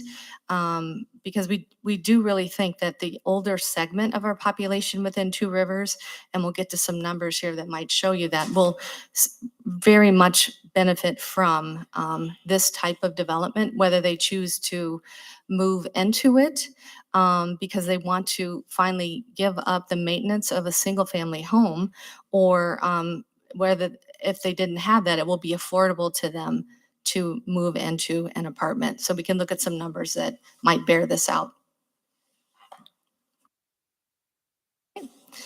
So looking at some of these profile factors, I just pulled some census data just to show you that when you look at the first table where it says age, we're not going to look at the gender, the sex of the population, but just when we look at persons under 5, persons 18 and under, and then persons 65 and over for the city of Two Rivers, we see that 21% of Two Rivers is 65 and older. So ideally, we would like the numbers to be flipped where kids under 5, kids under 18 are at 21, a quarter of the population. So we are looking and skewing a little bit older. And we can also look at the median age of Two Rivers. Also reinforces that fact that we skew a little bit older here. Our median age is 44.6 years. And when we compare that to the state of Wisconsin, which is 39.6 years, that also is a number that you look at to see that profile that we do, again, tend to skew older. And so again, I'm pointing that out just to let you know that because of our older segment of the population, those are folks that might be looking at to relinquish a home if they have one because of that maintenance and that burden. And then we have them perhaps looking at an apartment. And if they have a fixed income, this is again an apartment that might fit that need. And when they free up a single family home, that's a starter home for someone who is young, who is just trying to buy their first home. So it's a win-win situation. Next slide. So this is just some anecdotal information and some additional factors to point in. And this is also where age and income kind of converge here when we're shifting over to look at some other factors. So again, looking at profile information, I talked to the senior center director and got some information about the Meals on Wheels program. And currently, with the help of wonderful volunteers, they are delivering 77 meals to the recipients who are currently involved. And the recipients tend to be seniors, those who are food insecure, which means they have an income limitation, and then they are also homebound. So those qualities, they tend to be a little bit older, and again, food insecure, which means they have an income insecurity and food insecurity. Another different factor that I wanted to share with you, and I know that we have a handout from the school as well that we can share with you, is that school districts in the state of Wisconsin are required to track families that are suffering from housing insecurity and or homelessness under a particular legislative act called the McKinney-Vento Act. And so right now in the 2022-2023 school year, there were 19 families, which included 32 students, that were identified as homeless. So right here in our own community, as much as we would like to think that there's not an issue of housing insecurity and homelessness, there are families in need. And a housing project that we are looking at, a development that offers below market rate and market rate housing, is something that would definitely fit for those who have income limitations. The piece that we're just distributing was provided by Diane Johnson, our district administrator. Right now. Yep. Okay, next slide, Greg. Thank you. Okay, so this is shifting into, and I don't have many slides. I just wanted to give a profile. So this is something looking at, again, the topic of income. And so the map is just to give you a picture of the map of Manitowoc County. And just to let you know that when we look at median income, which is a measure that the income for those who want to rent below market apartments are measured by, that in Two Rivers, the median income is the lowest in Manitowoc County. And so when you actually look at those figures, they're on the screen there. I've highlighted the city of Two Rivers compared to Manitowoc County and then the state of Wisconsin. So you can see the income disparities that are in the city of Two Rivers.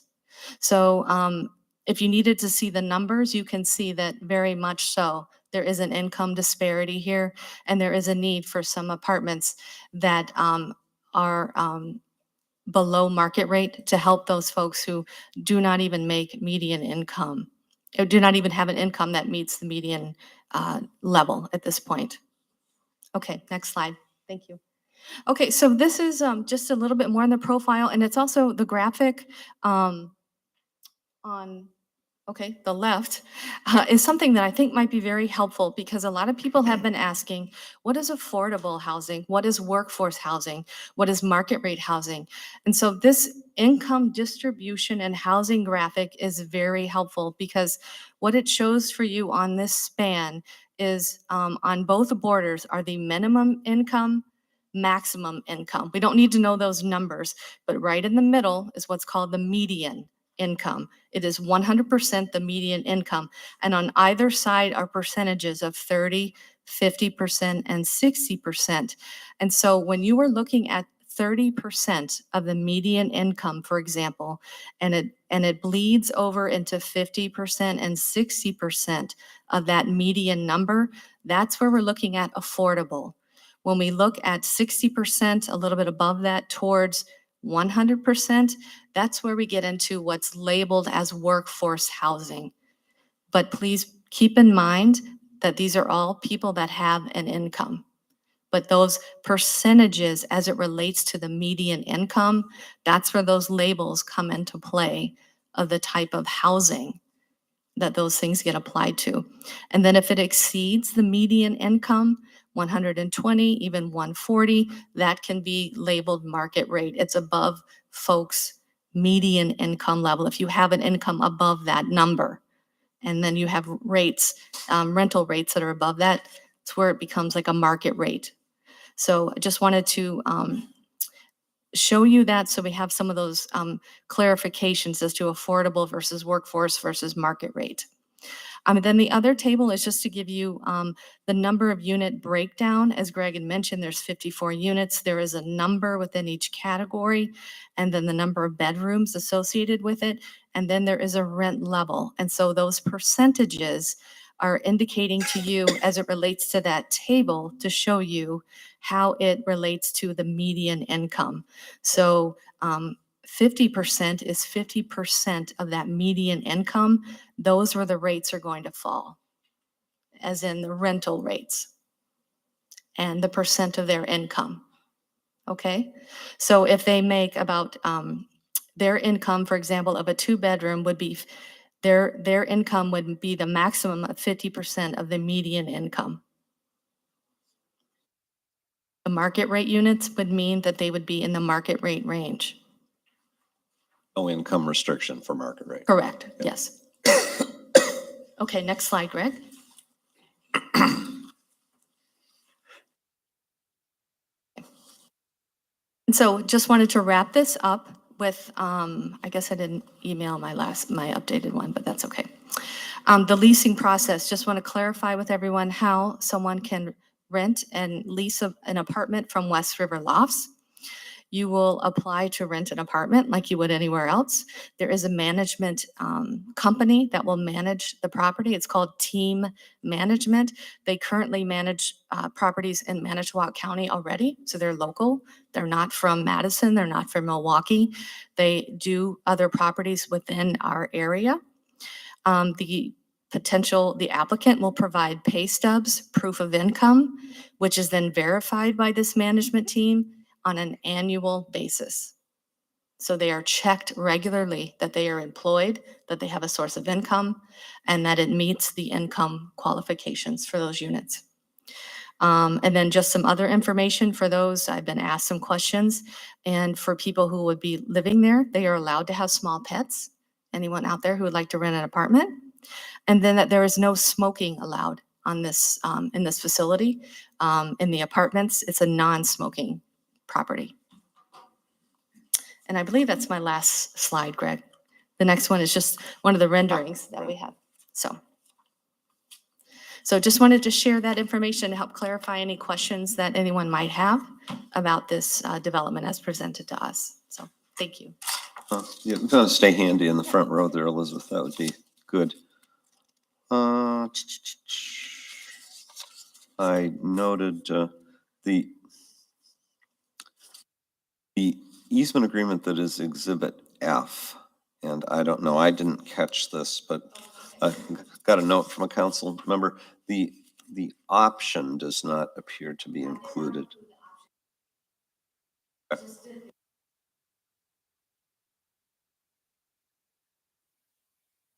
That's right.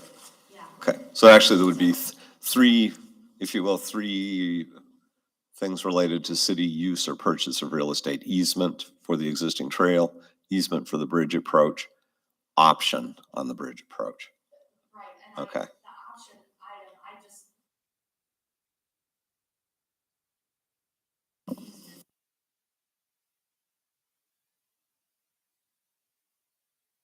Okay, I apologize. I was thinking it was an easement with option to purchase the same Development property. agreement refers to an easement with option Mhm. as Exhibit F, but there is no option language in Exhibit F. Right. But there is an option that you've prepared. Right. Right. If you want that in the agreement, it should be mentioned as Exhibit G, I guess. Yeah, and I'm sorry, we can either distribute that tonight or however council wishes. And that was to be for $1 at the city's Right. election. And part of the reason for that is, there are some, say there's a grant program that could assist with access for demo of the bridge, or I think in a perfect world for an adaptive reuse of the bridge. Sometimes grant programs want to see fee simple ownership by the governmental unit that's getting the grant. Well, they want to see the own it.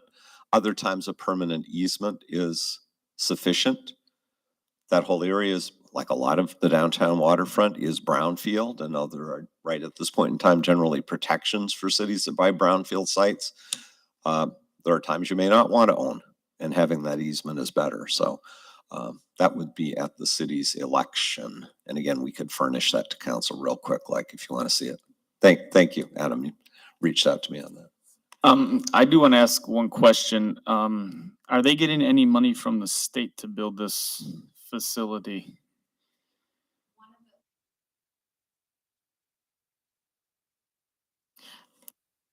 Well, there's a lot of funding sources, and I meant to put that in one of my slides. But in terms of the state funding, WIDA is a state funding entity. So they were given income tax credits, low income tax credits. So that's state dollars. One of the other funding sources is called a home grant. So that's also from the state in terms of the Department of Administration. Okay. And ARPA funds as well? Oh, yes, I'm sorry. And that's through WIDA as Right, well. WIDA. So there were two Okay. different WIDA installations of funding.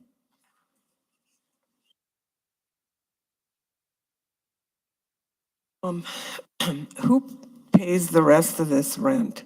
If they pay, and I don't really understand the charts very well, because you give, if I'm understanding this correctly, you're giving the income of the person, and then you say things like 60%. What does that mean? 60% of their income goes toward rent, or 60% of the rental whatever that rental unit goes for is what they pay. That's their household income expressed as a percentage of countywide median income. So you take the median income in Manitowoc County, and if the operative percentage is 50%, your income would have to be at or below 50% of county median. Didn't mean to storm in there, but that's how it's expressed. And I believe, Elizabeth can speak to it further, there's not a subsidy for the rent payments, but there's an inducement to invest in the affordable housing units that are there because of the low-income housing tax credit. The low-income tax credits from WIDA that I mentioned subsidized the building of this project. So it's cheaper to be able to But you still have to pay rent Yes, they do. year-round as long as that building exists. They do, but they are getting it at a lower rate because of the I subsidies know, that they but were what given. I'm wondering is who subsidizes the rest of whatever that rent should be?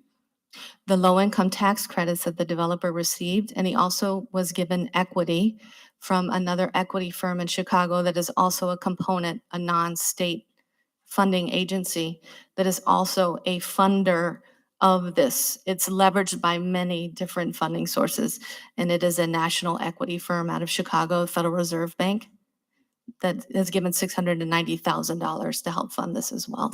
Now, are they gonna generate taxes to the city, this facility?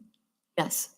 Because those would be captured for the next 20+ years through a TIF district, but it's projected that the valuation would be in the area of $4 million. Is that what's in the TIF pro formas we've been looking at, Elizabeth?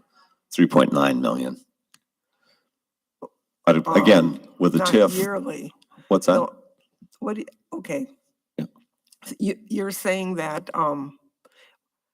what I'm wondering is how much money are you collecting on a yearly basis from them? I understand that in a TIF, they don't collect it right away, but what I'm getting at, what would it be once this whole thing is settled, or don't you know Assuming yet? valuation stays the same and assuming current values, what was the income stream? About 73,000 a year, 69, 73. Given our current equalized tax rate and a valuation of $3.9 million, it's projected to generate annual incremental tax revenue of $77,136. Now, as soon as that number comes out of my mouth, it's wrong, but that's based on current equalized rate, equalized tax rate for Two Rivers and a $3.9 million value. Yeah. And again, any assessor looking at apartment housing is going to use an income approach. So if income, let's say, is suppressed relative to market rate rental, they tend to value out less. That's why you see a $14 million total investment equating to $4 million in assessed value. Of course, seldom, if ever, do we see a property come out with a taxable value equal anywhere close to what it costs to build it.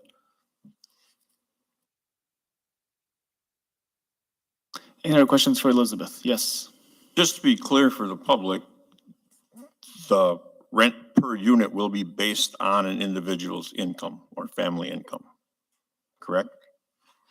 It's not like it's X, Y, or Z, it's based on their income. Yes, those are those percentages of 30%, 50%, and 60%. They have to qualify for those. And so it will be based on income. They have to be employed. I just wanted to make But it the clear. ones identified as market rate, that does not apply. Right. And income is rechecked on an annual basis, the developer tells us? Correct. Because that was a question too.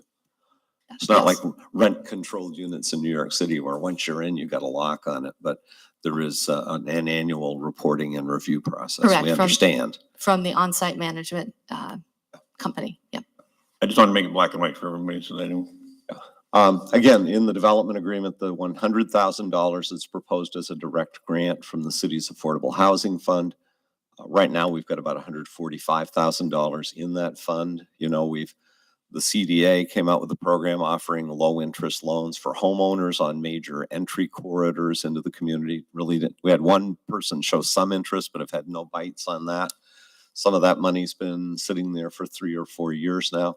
That would be a direct grant, but it would come only after they've closed on construction financing and can show they've spent and have commenced construction and can show that at least $2 million has been expended on the project. The TIF assistance would commence in budget year 2026, which is the first year the city would collect taxes on the increment, because the deadline for completing the development is December 31st, 2025. So you should see that $3.9 million value on the tax rolls January 1 of 2026. That'll only be reflected in the tax bills that go out at the end of the end of 2026. Did I get that right? Or I just crossed myself up there? No, I'm sorry. That'll be done by the end of 2024, January 1 of 2025. It's taxable. Tax bills go out at the end of 2025, I'm sorry, and the city first sees revenue that could pay this obligation in 2026. Yeah. But again, if the revenue is not sufficient, the developer can only get what's left after paying tax bills on the base value of the property. The dollars the city needs to repay a $350,000 borrowing for public waterfront, well, in the easement, waterfront and trail infrastructure. And the agreement has provision that at the end of 20 years, if the developer hasn't been made whole for $500,000 plus interest, nonetheless, the city's obligation ends at that point. So if the developer doesn't perform, if this, say, the building doesn't get completed timely, the city is not obligated to make any of those payments. The only one that's really on the downstroke is the $100,000 affordable housing grant, and that with the criteria I mentioned. We got to see $2 million of real spend, financing finalized, and construction has commenced. Any other questions for Elizabeth before we look for a motion? All right, looking for a motion on this. I'll make the motion. Thank you, Jeff. Second by Tim. Council discussion. I'm not in favor of this. I haven't been since it's been at the Plan Commission. I'm not into the subsidized apartments. Only 8 of these 54 units are market rate. There's a chance that after this TIF district goes away that they could be nonprofit. And there's no pilot in this that could protect the city from that happening. Something that was talked about but isn't in this agreement, and then that causes concern that we're not fronting money, but we're giving them the tax money, and then all of a sudden they could become tax exempt once this TIF is over. I'm not a big fan of the design of this, parking issues, access to the back of the building, which was shared by our former fire chief. They're getting state money, they're getting city money. It just doesn't seem like it's that great of a deal for the city of Two Rivers, in my opinion. For that reason, I will vote no. And I think it needs so much work. That parking lot is terrible. The seawall is falling. I don't understand the access. I went to the plan committee. I didn't see the cement, whatever you were talking about, Elizabeth. I went to look at it, and all I see is that blacktop road coming around the back. I don't know. It just seems like it needs so much work, and I hate to see children there. It's pretty close to the river. That's why I'm going to vote no. I saw some other hands raised up. I know one was Darla for sure. I don't know if I saw Tracy, but go ahead, Darla. If you want to speak, just throw your hand up. Tracy, sorry. Go ahead, Darla. Oh, it wasn't me. Oh, okay. Then it Darla. was Darla. Okay, go ahead, Darla. Benefits to the city are very great. Right now, we are in dire need of housing across the board. And this particular project kind of reflects that because you have the different income levels. And, we always talk about attracting people to come and live in our community. If they come here, where are they going to live? We have to make sure that that they are taken care of, and it just makes the city more attractive, and we can get more individuals. And another thing too is that right now, what is available is stagnant. And if this allows us to have some movement and some turnover in the single-family dwellings, that would be fantastic. These could be starter homes for young families who might be renting right now and want to move up to the next level. You know, I mean, I had a conversation with the director of the Manitowoc County Department of Veterans Assistance, and he is excited about this. And right now, I mean, as far as veterans, their income level, and of course, those are all over the board. This would give them opportunity. And of course, Diane Johnson, who I also talked to, provided you with more information for the, the school age kids and their families. I just see a tremendous amount of benefits to this. We really need something like this. We need it to be affordable, and we need to make sure that our community is open and accessible to people of all levels of income. Jeff? I'm against any time that we have to finance something like this. However, it's kind of got me torn because of the amount of 3 and 4 bedroom apartments there. I would love to see this on the Eastern River. I bet you everybody's attitude here would be a whole lot different from what everybody's saying now. Sorry, what was that? I didn't catch that part. If this came up, do the exact same project on the East Twin. Okay. There'd be a different attitude in this room. I know there would be. Adam, yours may still be the same because of the location, we're putting low income on the south side again. Bonnie, I know you said that before. You know? Dang it, she didn't say it tonight though. Sorry. I mean, it's a tough one for me. We have subsidized living, we have low-income living throughout the city. And I think this city provides a lot of that already. But we also need to have an equal balance. A lot of our apartments in the city are low income and subsidized living. And we need that equal balance to make sure that other places and businesses throughout the town also thrive. And they're going to thrive better when you do have the market rate apartment, because those are people with disposable income. Obviously not turning anyone away, but I don't think if we're planning and looking to add, this is the right spot to add it. And again, it is on the south side. It just seems like we're giving money, state's giving money. There's no guaranteed for tax exemption in the future, or that's a real possibility. I mean, there's low income housing across from Paragon, those apartments there. We put them on the tax rolls solely for the purpose to get them renovated. And once that TIF goes away, so do them paying taxes go away. And I have a feeling this is going to happen with this property over here. As soon as the city's done paying, they will go off the tax rolls.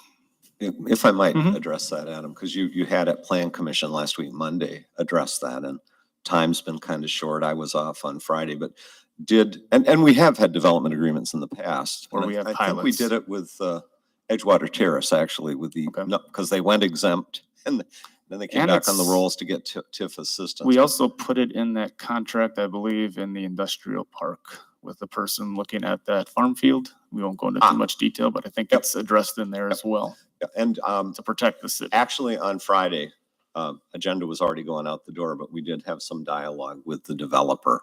And I said, look we've got this in some of our other agreements. It's not in the document that's in front of you. If the council would want to attach that as a condition, and what Elizabeth and I had pitched, and again, this was very 11th hour on Friday, was could you live with language in the agreement that states that if at any time within 20 years, arbitrary number, but 20 years after the termination of this TIF district, the property becomes tax exempt, then it would be necessary to pay to the city an amount equal to the most recent assessed value when it was taxable, multiplied by the then current mill rate in total for the city and the other taxing entities. Don't have that in writing, but the feedback was that would be acceptable. And that could help change my mind. Again, it sucks that it's still on the south side, but Yeah. in protecting the city, that there should be a payment in lieu of taxes should this property go tax exempt, in my opinion. Yeah, I agree. We had that as a contingency with Holy Family's new clinic, the lakefront campus, and it Commission for that. ultimately was determined that's tax exempt, but they're making a pilot payment. The other thing, and I don't want to, it's not my job to do the neighborhood thing, and I think there's a lot of good things the city has initiated on the south side.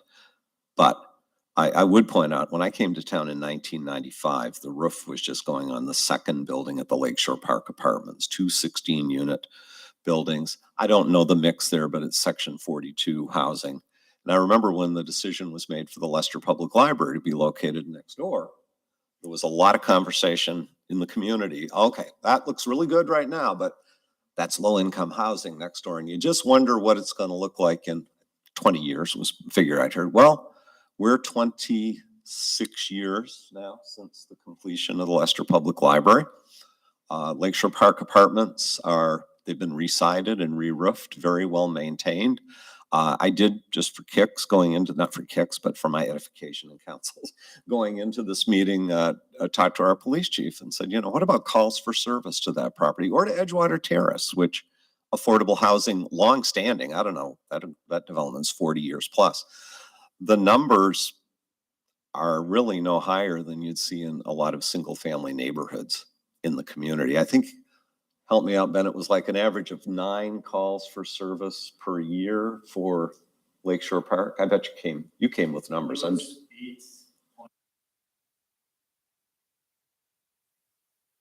8 point something and 4 point something per year in terms of calls for service that resulted in some manner of report being generated for 2 16-unit buildings. So it's not overwhelming. Now, I think any new building, when you've got I'm no expert on housing, but when you have that initial lease up, you've got a whole new neighborhood with 54 units under one roof. And there's going to be, even with the best management pre-screening, there's going to be a sorting out process and kind of for the neighborhood to gel and those informal relationships among tenants to happen. But there's a good example. Lakeshore Park Apartments are fine housing, and they're still meeting an income-based need for a lot of the tenants there. So And that's a good example of a positive, but we can go around the city, obviously, and find some that are not in such good shape. right. And a lot especially of on the those are south owned side. by individual, I'm looking for a good adjective. I'll leave the adjective, individual landlords, investors. Bottom feeders comes to mind, but I won't say that. So, But there are several of those if you drive around, and And, you you know, know that. I'm not telling you and anything you don't know. speculation on my part, but maybe some of those folks have to up their game. If there's Yeah. quality, decent, safe, modern housing made available to people that don't have the variety of choices that most of us arrayed around this table are lucky enough to have. So just my point, we think there's room for all manner of housing in the community, quality housing for people with large families that you might have 2 people working and you still fall short of those, some of county median. So I certainly would offer up that on that future taxability issue and a pilot pegged to the last assessed value before it went tax exempt and whatever the then current rate is, that would be an acceptable condition. I apologize for you not having the option, but I do think added to that easement, you see that option to purchase for $1. That triangle of property on the approach to the bridge is a good thing to have. So, Yes. thank you. Are there any provisions in there, say they sell this building 5 years old, that the pay-go goes away? That's the only way I will say yes. Help me out, Elizabeth. There's some provision on sale, but I don't.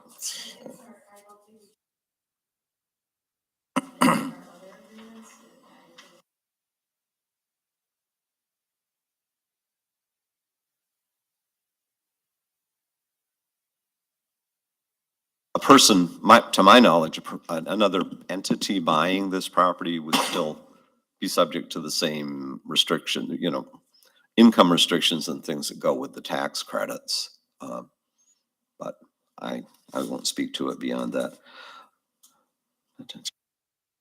long does it- Assignment by developer during the, page 11, paragraph 8, I think is one we'd want. Jack, are you open to that? During the term of this agreement, developer shall not have the right to assign this agreement or directly or indirectly sell, assign, transfer, or convey the development site or any portion thereof to any other party without the prior written consent of the city. Provided, however, the developer shall have the right without the city's consent, but with notice to the city to transfer this agreement or development site to an entity controlled by another by or under common control with developer, or shall have the right to mortgage or otherwise encumber. So my read, they could transfer to us a somehow affiliated entity. I'll turn to the city attorney on that. But no assignment of this agreement shall serve to release developer from any liability or obligations. I don't even see anything in here, Jack, as to the, city approval shall not be unreasonably withheld. Not that we're ever unreasonable, but I'll stipulate to Sure, that. we're always reasonable. Yes. But, no, there is no such language in there. So it In the would, agreement, I think the language with respect to, an exception for an entity controlled by or under common control with the developer is something that was added to address, the possibility that a developer LLC may in the future find it beneficial for some one reason or another to transfer title to another entity. But the assurance is it would be controlled by or under common control with the developer in that case. same parties standing behind the LLC, right. if you will. And, to finance construction, but I don't consider that to be an unusual or questionable provision to have in an agreement. But I think it's fair to say, in answer to Jeff's question, the city would retain that control. There's the ability to say yes, but there's not a Yeah, guarantee. the exception doesn't seem to address the situation.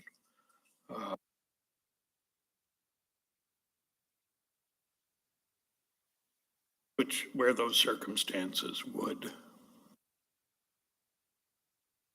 preclude city's right.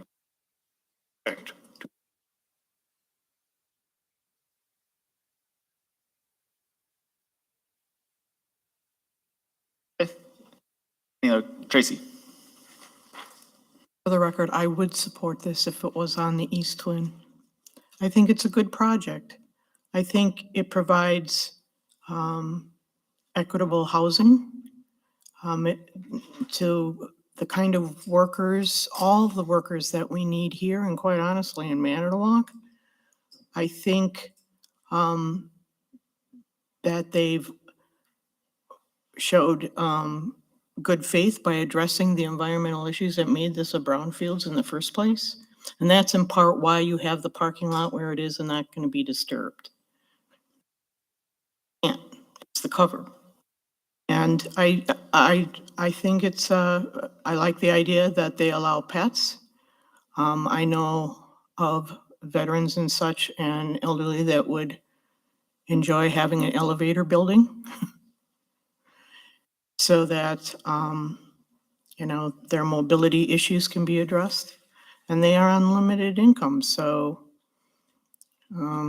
I think it's a good thing.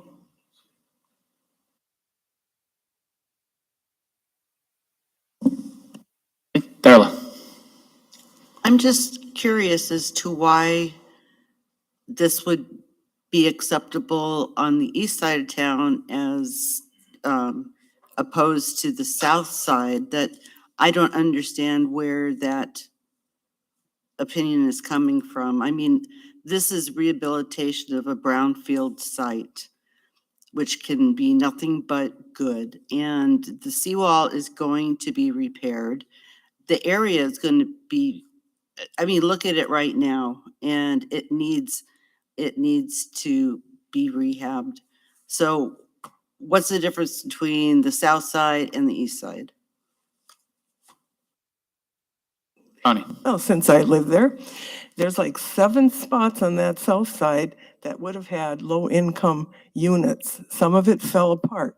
Either the developer didn't finish it, or the federal government didn't give enough to do St. Mark's, things like that. People don't like it. Why? I wonder why. Maybe because their home equity goes down, Darla.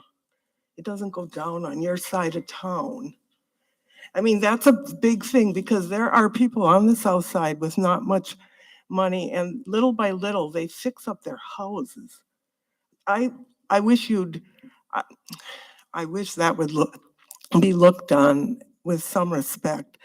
You know, there's a little section of housing on the south side that it's in that yearly thing of, or future planning where somebody suggested that they take those houses down, they want to develop a park. Why? Those people now have parking right next to their house. It's true, it's not ideal, but they have parking right next to their house and they can carry their groceries in right there. It's quiet. Their grandchildren can go across the street to the park. There's a reason why people want individual homes. And some of these homes aren't available because absentee landlords have them.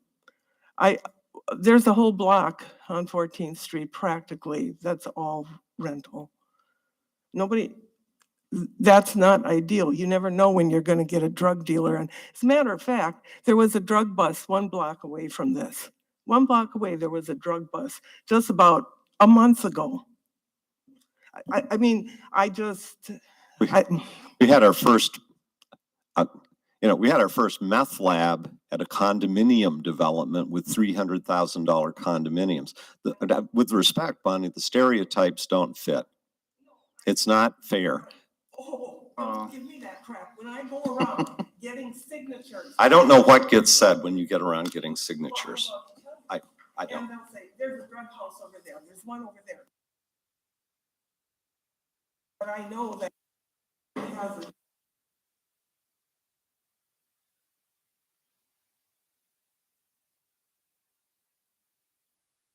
in high.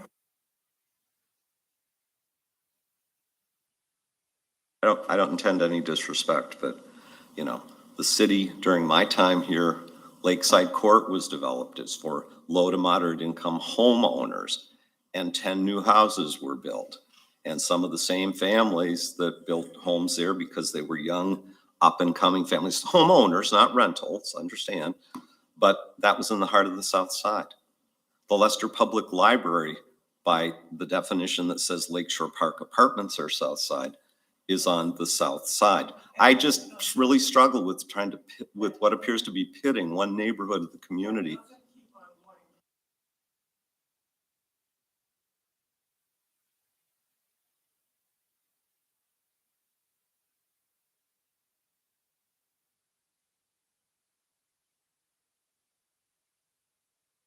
I mean, I do hear some of the same points that Bonnie brings up from people that live on the south side. I mean, a majority of my complaints, and I'm not the PD, I'm not attached to the drug world, but I do have, unfortunately, some experience. And I know where a lot of that does happen. It does seem to happen on the south side. As it relates to the situation that I know about, it relates to the south side, and I know that.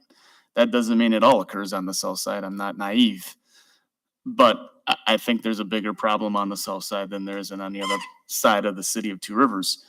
It also is the side that we have the most subsidized living in. There's no question about that. You talk to businesses, and they're not all for this either. I mean, some businesses, if you're a factory, that they like it a little bit more than the businesses on necessarily on Main Street, restaurants and such like that say it's no benefit to them, because they're not going to get their disposable income. And again, after this TIF district is done, we could be out the same money too. Yes, Darla. First of all, I would like to see some documentation on what you're saying about property values going down. I'd like to know where you're getting that information from. Another thing too is that this particular project is in a commercial district. It's not in a residential district where you have other homes around it. It's kind of, well, you tell me where they're at.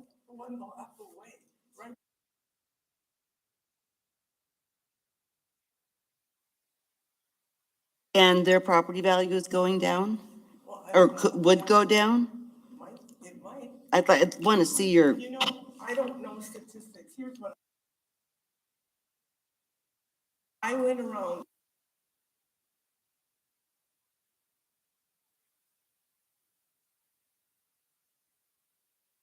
All said no.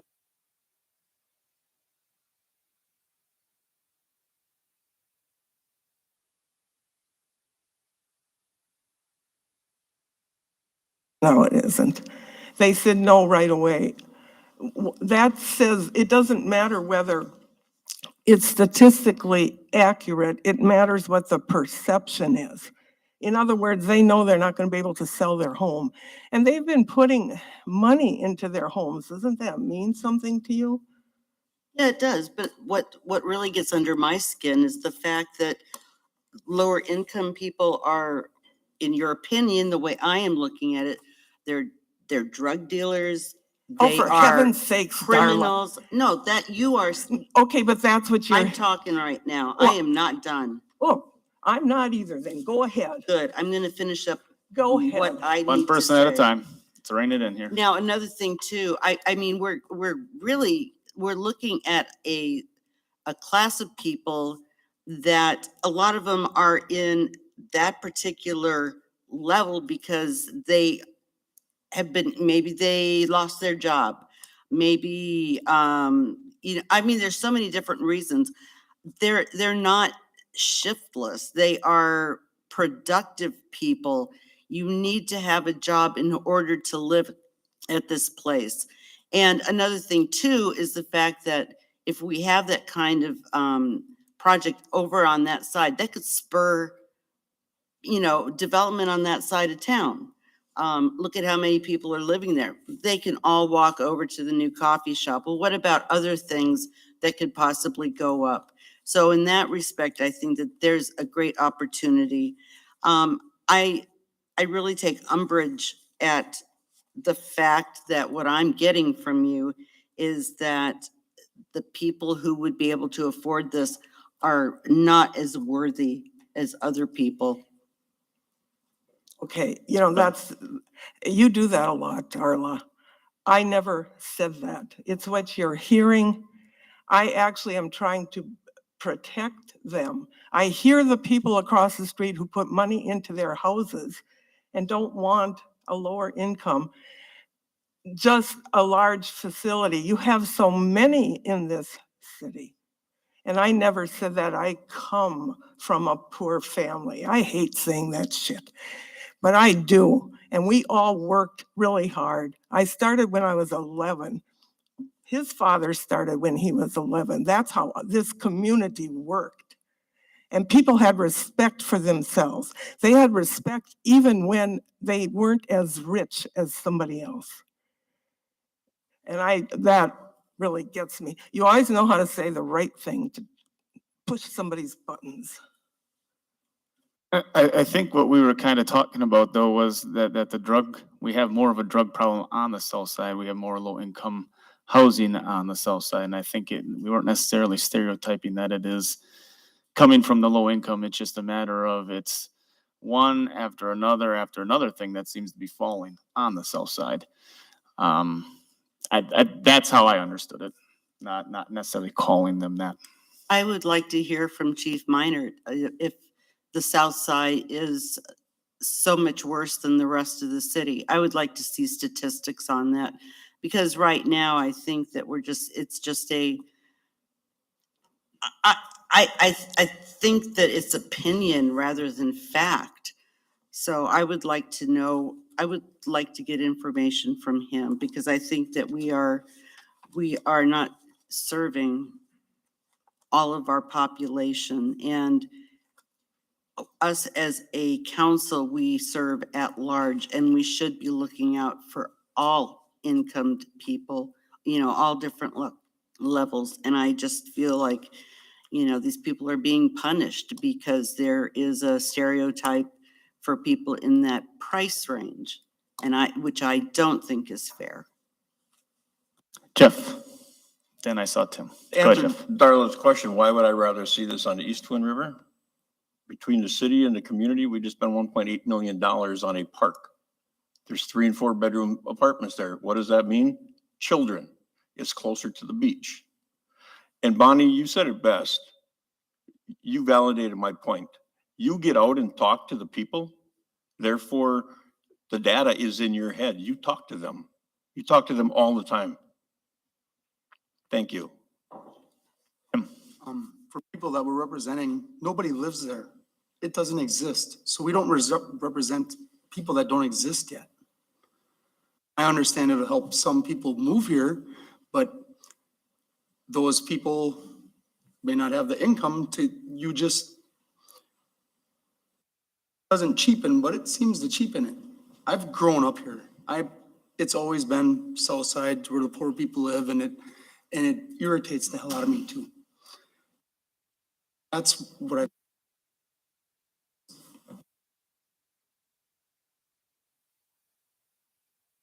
I guess it's hard to also imagine that somebody on a subsidized income is gonna be buying the expensive coffee or going to the expensive restaurant, the Cool City Breweries of the world, stuff like that. I mean, when you're living, I mean, my grandparents live on a fixed income. They don't go to those places because obviously they have to pay their rents first. That's what it's about.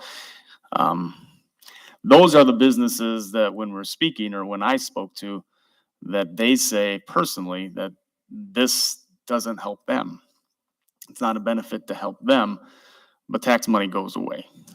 So, yeah. I guess I just raised the point of, and again, it's council's vote, not mine. Workforce is part of the equation. Those same businesses, many of them are crying the blues for available workers. And how do you grow the working age population? I'm not saying there ain't any one magic bullet. Part of it is housing to house people that can work in those businesses. And at the time of this application, we didn't round them up to come and appear before council, but we had letters from local employers that have recognized they need more people. And they pay wages that you're not going to live an upper middle class lifestyle on, but that present enough of an opportunity that people take the jobs and fill them. Elizabeth, you might want to speak to that. It was just related to those. So we had Riverside Foods and VT Industries had letters of support for this application and project to get started with WIDA. So those are the two employers. And I just might add the additional income that folks who are going to be living there will also be contributing for the utility costs and the electric and water usage. That is also a cost that we haven't factored into that they will be contributing to the city. So those are even just the minimum charges on a monthly and annual basis are costs that we do not have for new construction in the city, which we haven't had for something of this magnitude in a long time, 15 plus years. So I just might add, what this location and the issues that are related to where it is, we cannot control where a former manufacturing building was, but now it's in your hands to control what can be done with it after, a reuse of a site that was a formerly a manufacturing site. So that is the benefit that you have now to control the use of it now. So. Okay, this is a roll call vote. Amanda? Darla Leclerc, Aye. Tim Petrie, Bonnie Shimalunas, No. Scott Steckmeister, Aye. Adam Husky, No. Jeff Delkey, No. Tracy Coach, Aye. Bill Leclerc. Aye. Okay, thank you for the discussion on that one. On to C. Authorize filing of a simplified water rate case with the Public Service Commission of Wisconsin. It would result in an 8% rate increase 5 years since the last rate increase. The recommended action is a motion to authorize the filing as recommended by the Water Utility Director and the City Council Utilities Committee. Andrew's headed up to the podium with some background. Also, he did hand out, hopefully everyone got that. There's a handout he gave to us upon coming in. It's somewhere in my packet. Yep. It's this one with the bar graphs. Yep. Okay, Hold so- on just a second. We'll pull that up for the viewing public as well. If I can- Well, while Greg's doing that, I'll just explain a little bit of, if you kind of read the timetable issue we have. So this kind of came about a little bit late, and I apologize for that, but 2018, we had our last full rate case. With that comes the ability to do what's called a simplified rate case. The simplified rate case has to be done within 5 years of a full rate case study. A simplified rate case, best put, is something that can be done in-house. We don't need to hire external accountants to help facilitate that to the Public Service Commission. With the inflation rates and things that have happened in the last few years, I asked our finance director to just run the numbers and see what we would come back with. I wasn't expecting it to be as high as it was, but it was significant enough that I thought I would bring it up at the utility committee and proceed forward with going down this avenue, seeing that it is 8%. So if you kind of look at the bar graph, I did get some recommendations to just put a few things together where we can kind of look at some generic cost that we've seen in the water department in the last couple of years. I tried going back as far as I could to get into that 2018 realm since the last actual rate case. So I just want to, I'm not going to go through all the bar graphs, but if we go to the back of the page and you go to the total increased costs, if you just kind of look at some of the things we're dealing with, we've been talking about this over the last year, all the increases we've been seeing in the eye to make the water utility function. Chemical costs are up 45% since the last rate increase. This does not include the new ortho that we have to feed for the DNR. That's not even part of this. This is just what we're doing now.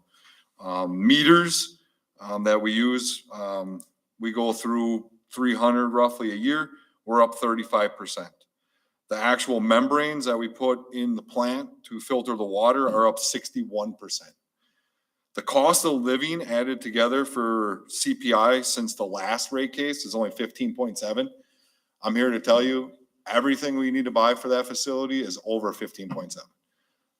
It's just what's transpired in the last year to 18 months. Everything is ballooned. So on the discussion of having a simplified rate case, being able to do it in-house and not having to hire external staff, we talked it over at the utility committee. We would like to move forward with doing that. If you guys decide not to do it, it would require us to wait a whole entire year before we could even apply, which means we probably wouldn't even get anything back from the PSC for probably another 2 years, which means we're probably going to be more in the 13 to 15% range at a minimum at that time. It's kind of amazing. It's been 5 years since our last full-blown rate case, and as difficult as it is to face any rate adjustment, if we end up in, say, that 13 to 15% range, I've never heard anyone say thank you for putting it off. I think it was referenced in the minutes. I don't know where our neighbor will go with their rate proposal. And yes, Manitowoc's rates are a lot lower than ours to start with. I'll stipulate to that. But they filed with the PSC for what they thought would be a relatively modest increase, and the recommended increase that came back I have that here. is 28%, something like that. Yeah, help me out, Andrew. Yeah, so it's public record that our neighbor has filed with Public Service Commission for a water utility rate increase as well. The public records that I pulled off the PSC indicate that in October, they applied for 12.18% increase. The PSC came back in April and viewed it to be 26.89. There is some verbiage in there that the 26.89 is not a final decision, but what we know of the PSC, I don't know how much wiggle room they're going to have, and I would rather not wait 2 years and then be forced into a scenario like this either. We had significant delays last time we did a full-blown rate case, and it put us in even more of a financial bind. I'm sorry, that was electric side, beg your pardon. Water, it's still a lengthy process, but you're right, we didn't have a delay there. I misspoke. Thank you. So in the memo that I had in your packet, there's a few other things besides the generic inflation of parts that have gone on in the utility in the last year and a half. So it's just not parts, but all this stuff is adding up together to put us in a position where it really is much needed. And if we put it off, it's going to be a lot higher. So we're just for the record, we're just increasing the residential, so houses, are we increasing? Yes. So this, Across the board. whenever the PSE rate filing for this will include all the water rates, the meter charges across the board. So it will be for everybody, About the monthly charge? including fire. Fixed charge, volume charge, public fire protection, full-blown rate case, the PSC will scrutinize, or we might even recommend different, we've been, in some of our utilities, at least trying to emphasize more of the flat, ready-to-serve charge versus increases in the volume, because, the snowbirds and other things, people that still need the service but aren't here consuming year-round. But simplified rate case, it's across the board. We don't have, with a simplified rate case, we can't pick and choose. It's just a flat rate goes for everything. What do you say?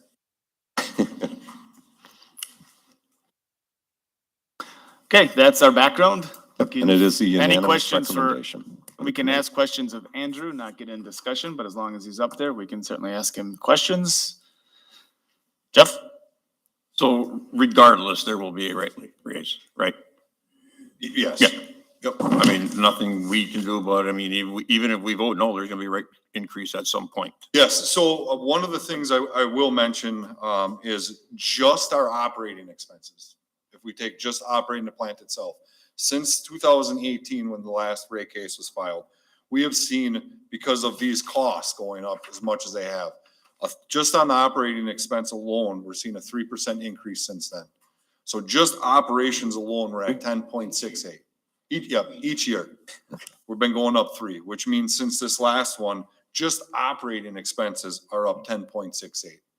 So 8%, I think hopefully, will put us back on track a little bit more. Unfortunately, if we wait and we have this extended time period before it happens again, now we're going to be behind the 8 ball. And that's where we're going to just see more of an increase then. Right. I just want to make it clear for the public, because now it's going to be 8%, but if we wait, we could be in Manitowoc's shoes and have it be 28% in 2 more years. So it's, yeah. Been there, done that. It's Don't just cutting recommend off it. your big toe instead of your whole foot. Gonna hurt either way.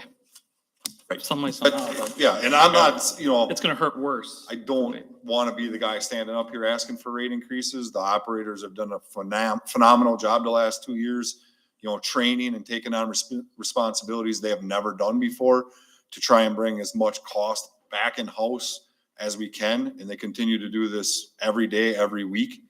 But as you can see from these charts, how do you combat that? They're good. They're not magicians. And the fact is, just like without asking anybody's permission, a loaf of bread or anything you pick up at the grocery store goes up. Here, it's a much more formal process. 8% over 5 years. I don't know, in my book, that's still pretty darn good. Especially seems, when you look at these CPI ranges from 21 and 22, we're at 4.7 and 8. It's pretty hard to combat some of that. Any other questions? Then we will look for a motion and talk amongst ourselves. Looking for a motion. Tim, second by Bill. Council discussion. Nobody? All right. I don't like it, obviously. It's another increase. And I guess when we went through budget time, we did pay increases for the water workers, which was well-deserved. But we also increased the utility payment to the general fund. And we said we were in good shape. And 7 months later, after we increased our payment to the general fund significantly, I don't remember the exact rate, but I think it got close to what, double? It's 100,000, 91. maybe in the 30% range as 30% as an range. increase. Okay, so we increased it significantly to the general fund. But then 7 months later, we come back and we say we need a rate increase. We just got done talking about affordable housing and 19 families living homeless, food insecure. How much older we are in Two Rivers versus the rest of Wisconsin. How we're the lowest in the county when it comes to income. But we probably have the highest water rates and utility rates already. We want to plant trees. Gotta water those trees. Our only source of water is city tap water. We want to keep houses nice. Grass is green. Our only source of water is to pay that 8% increase. We claimed poverty just before, and poverty exists. I'm not saying it doesn't, but now we're going to go stick it to those same people with another rate increase, as we just got done increasing our payment to the general fund. I would recommend decreasing the payment to the general fund versus coming up with a rate increase.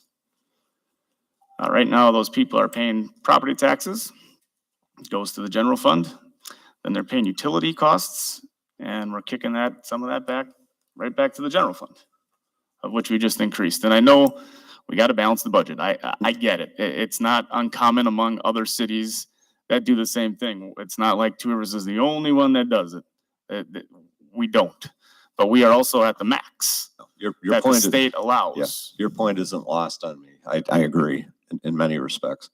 Right or wrong, I think what staff felt was appropriate to bring to the committee and now to the council is we're coming up as of September against that 5-year time limit to even be able to use the simplified rate case mechanism. So we could go past it. The utility's not going to go broke, but then our option for a simplified rate case is gone.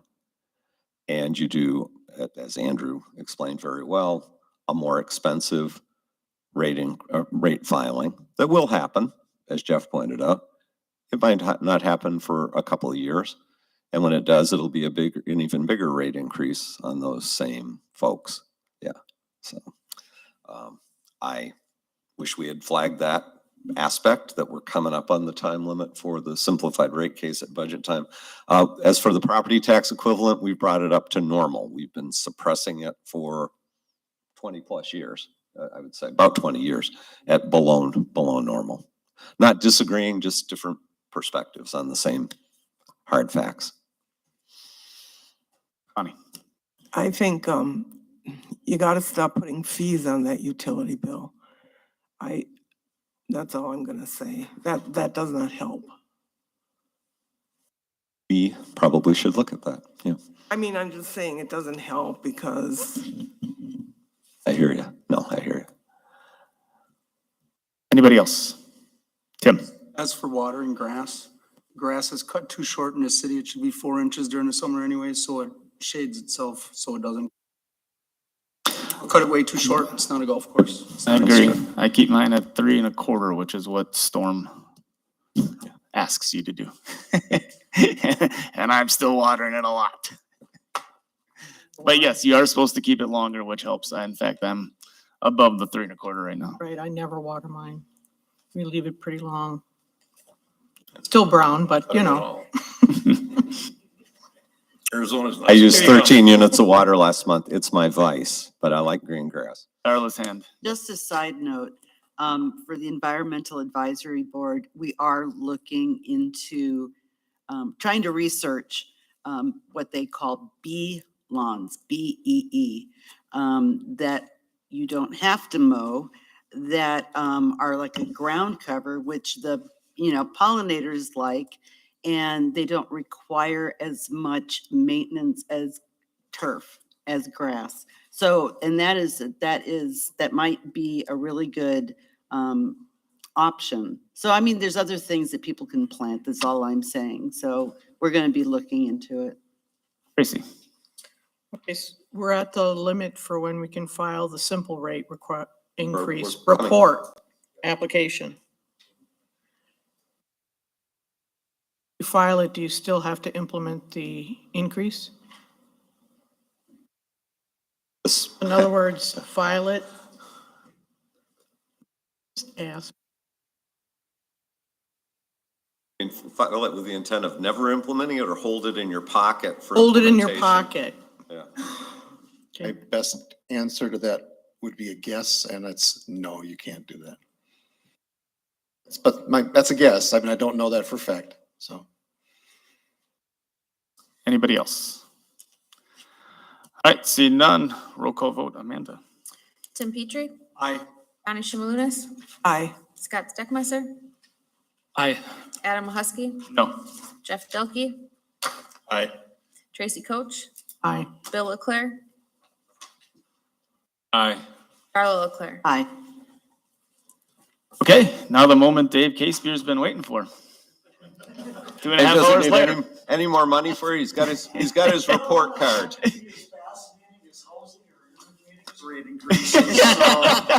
All right, we're on to D, which is a resolution regarding wastewater treatment facility compliance maintenance annual report. The recommended action is a motion to waive reading and adopt the resolution and the above mentioned Dave Casepier. What an intro. So, basically, we're pretty close to where we were the last 5 years. Our influent is high in BODs, so we have high strength waste coming in.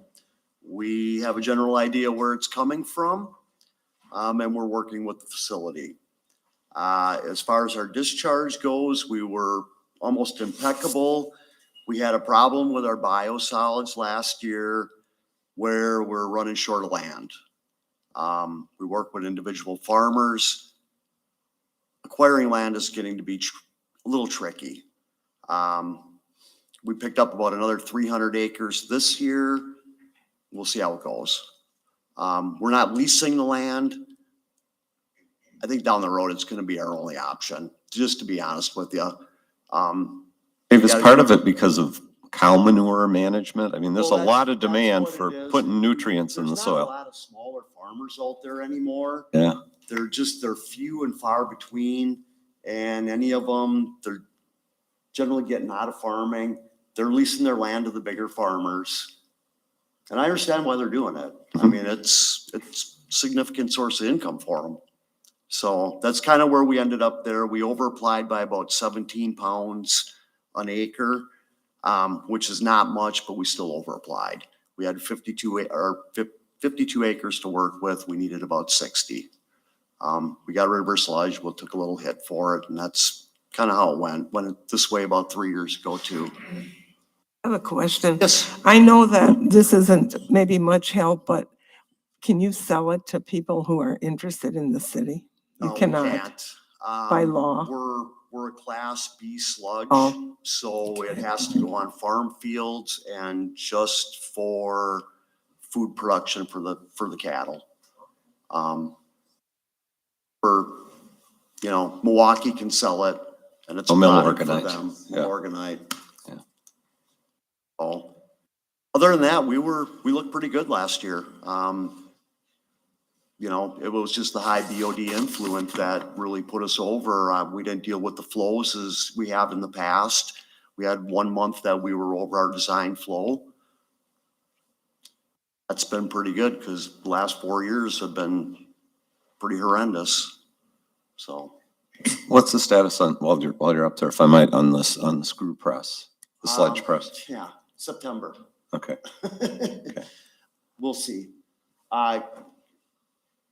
Electrical and hard to get.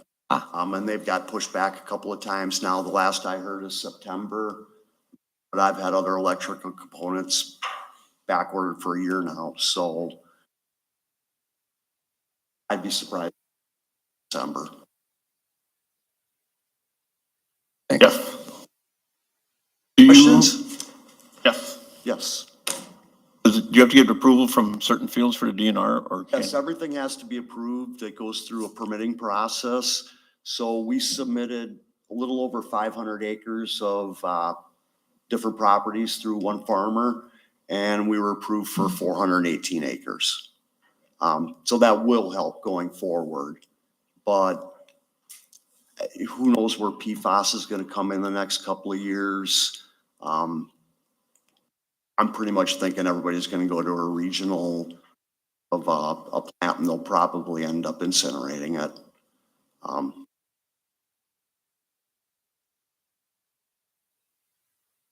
But right now, we're good. Any other questions for Dave while he's up there? Have a comment, look at Duck again. Yes.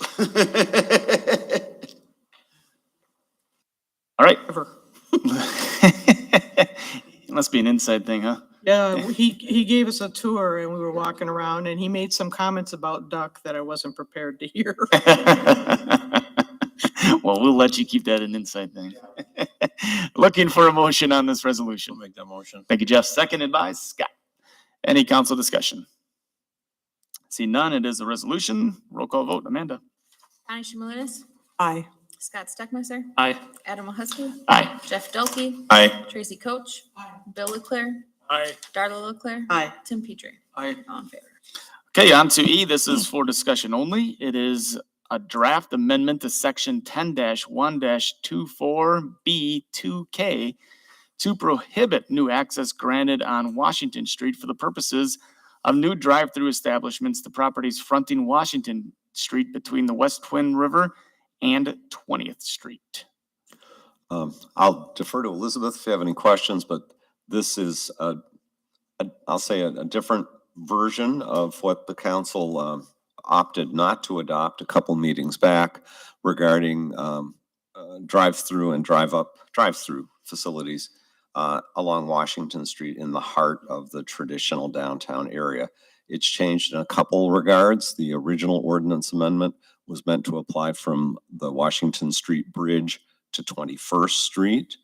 This carves out one block. It takes it up to 20th Street. So specifically the block Mr. Petrosky's property is in, which could be a pretty good candidate for redevelopment. And the same block that 2023 Washington is in. I don't think after they rebuild that Mr. Andrews and company will be getting replaced with a drive-through anytime soon. But that's the block for your reference.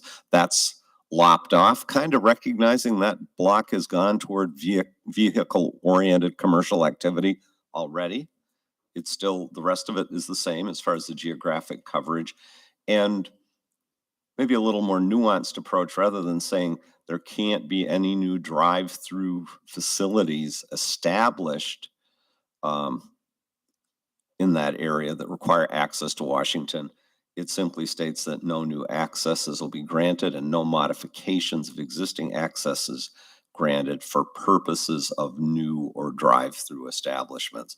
So if somebody's got a lot that already has access to Washington and a developer that wants to put in a drive-through facility deems it sufficient, and I guess the Plan Commission concurs in their site plan review, council does if there's a conditional use permit required, it could still happen there.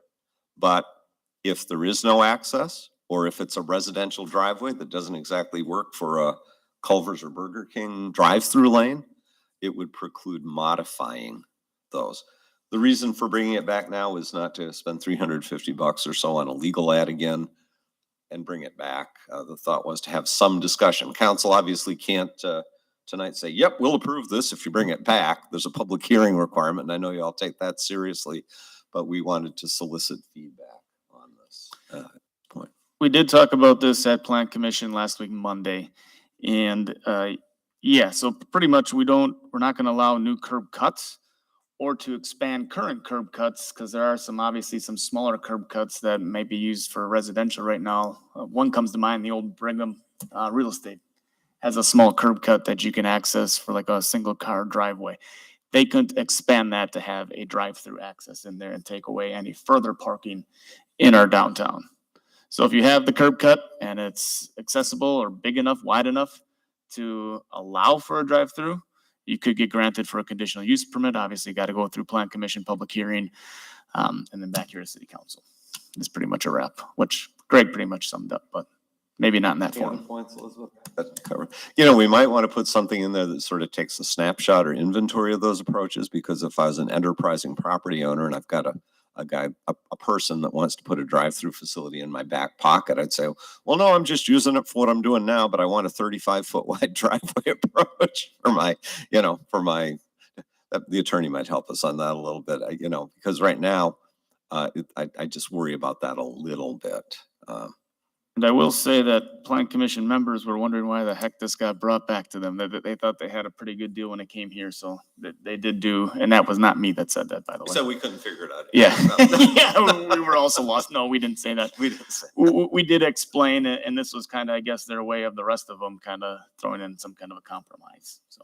But, and all jest aside, it is consistent with something we heard back from the council. Right, Wait a yep. minute, if somebody's already got a significant commercial driveway approach, why are we discriminating against them? And Who's they to agree- say? and they agreed. Yeah. So. So I guess we're looking for any discussion. If we see none, which I don't see any hands exactly throwing up in the air. If we put this out to a legal ad to bring this to a public hearing, is this satisfactory to people on council? If so, raise your hand. It's at least fit for public hearing. Yes. I think it's fit for public hearing. Okay, the only one I didn't see was Bonnie, so she might be on the fence. She says, are you okay with this going for a public hearing? Okay. So that's everyone that says, hey, let's put it out to public hearing. Obviously, we'll listen to the public, and just like the last public hearing, that strummed up change. Which is why it went back to plan commission, and we have a slightly different version in front of us now that will go back out to public hearing. So Elizabeth, if you want to take care of that, and we'll probably see that, in July? Second meeting. Okay, second meeting of July. We will see that back before us. The 17th, we'll see that for a public hearing before this body. Thank It you is very an much. improvement. Thank you, council. And do you have for information only? Because I think Just I a lost my reminder, a way. week from tonight is the June work session. As it stands right now, I'm looking at 3 items for that. We discussed some time ago, talking about code enforcement and some of the city codes that relate to property maintenance. You'll have a staff report and some good dialogue on that. We would also like to talk about the development of the next phase at the Sandy Bay Highlands residential subdivision. We are down to, I think, 5 lots total up there that are available. 4 or 5. And Matt Heckenleibel, our city engineer, has been working with McMahon Associates, who in turn has been working with DNR on some concepts for development of future phases that would rely more heavily on the natural stormwater treatment with the wetlands that are either a resource or a challenge up there, depending on how you deal with them. And it looks like there's some receptivity to an idea that would direct more of the runoff from individual home sites to wetlands rather than building a very expensive stormwater pond, which was what we thought we were up against at this point in the development. There's interest out there. You're going to see 6 or 7 pretty nice houses going up there this year. Some already going up, others in the planning stages yet. So we want to talk to council about an authorization for the spending that would be associated with wetlands delineation and permitting for the balance of the 17 acres that are available undeveloped, and more specific design plans for a phase 3 that would be 12 or 13 lots. So that'll be on the agenda. And in addition, I know that Matt has been working with Dave Casebeer at Wastewater. We have some roof issues on some of the buildings down there, including one that houses the new screw press, roofs that are about 50 years old. I think they're built up roofs for the most part, not membranes. They're past the end of their useful life. It looks like with the amount of borrowing that we're authorized for under already authorized clean water borrowing for the screw press and some other recent projects, we may have most, if not all, of the money available that could be reallocated to these roof projects at under 2% interest.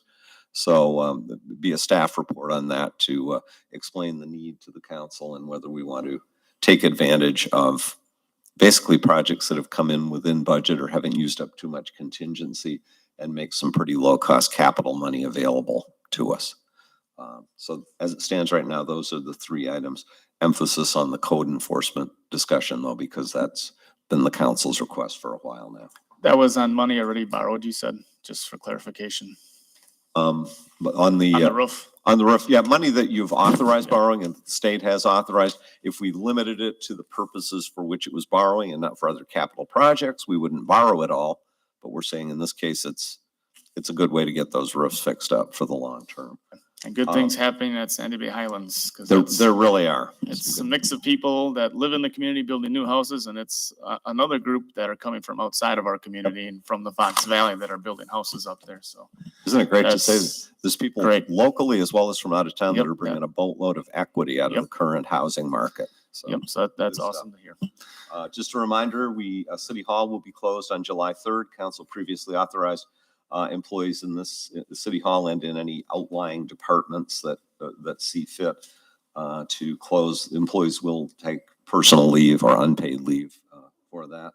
And we also have rescheduled the first meeting in July. Again, that'll be on Wednesday, July 5th. So that's all I have. I'll entertain a motion to adjourn. That motion. Thank you, Jeff. Second by Bill. Thank you very much. Council discussion. Seeing none, all in favor indicate by saying aye. Aye. Thank you and good night.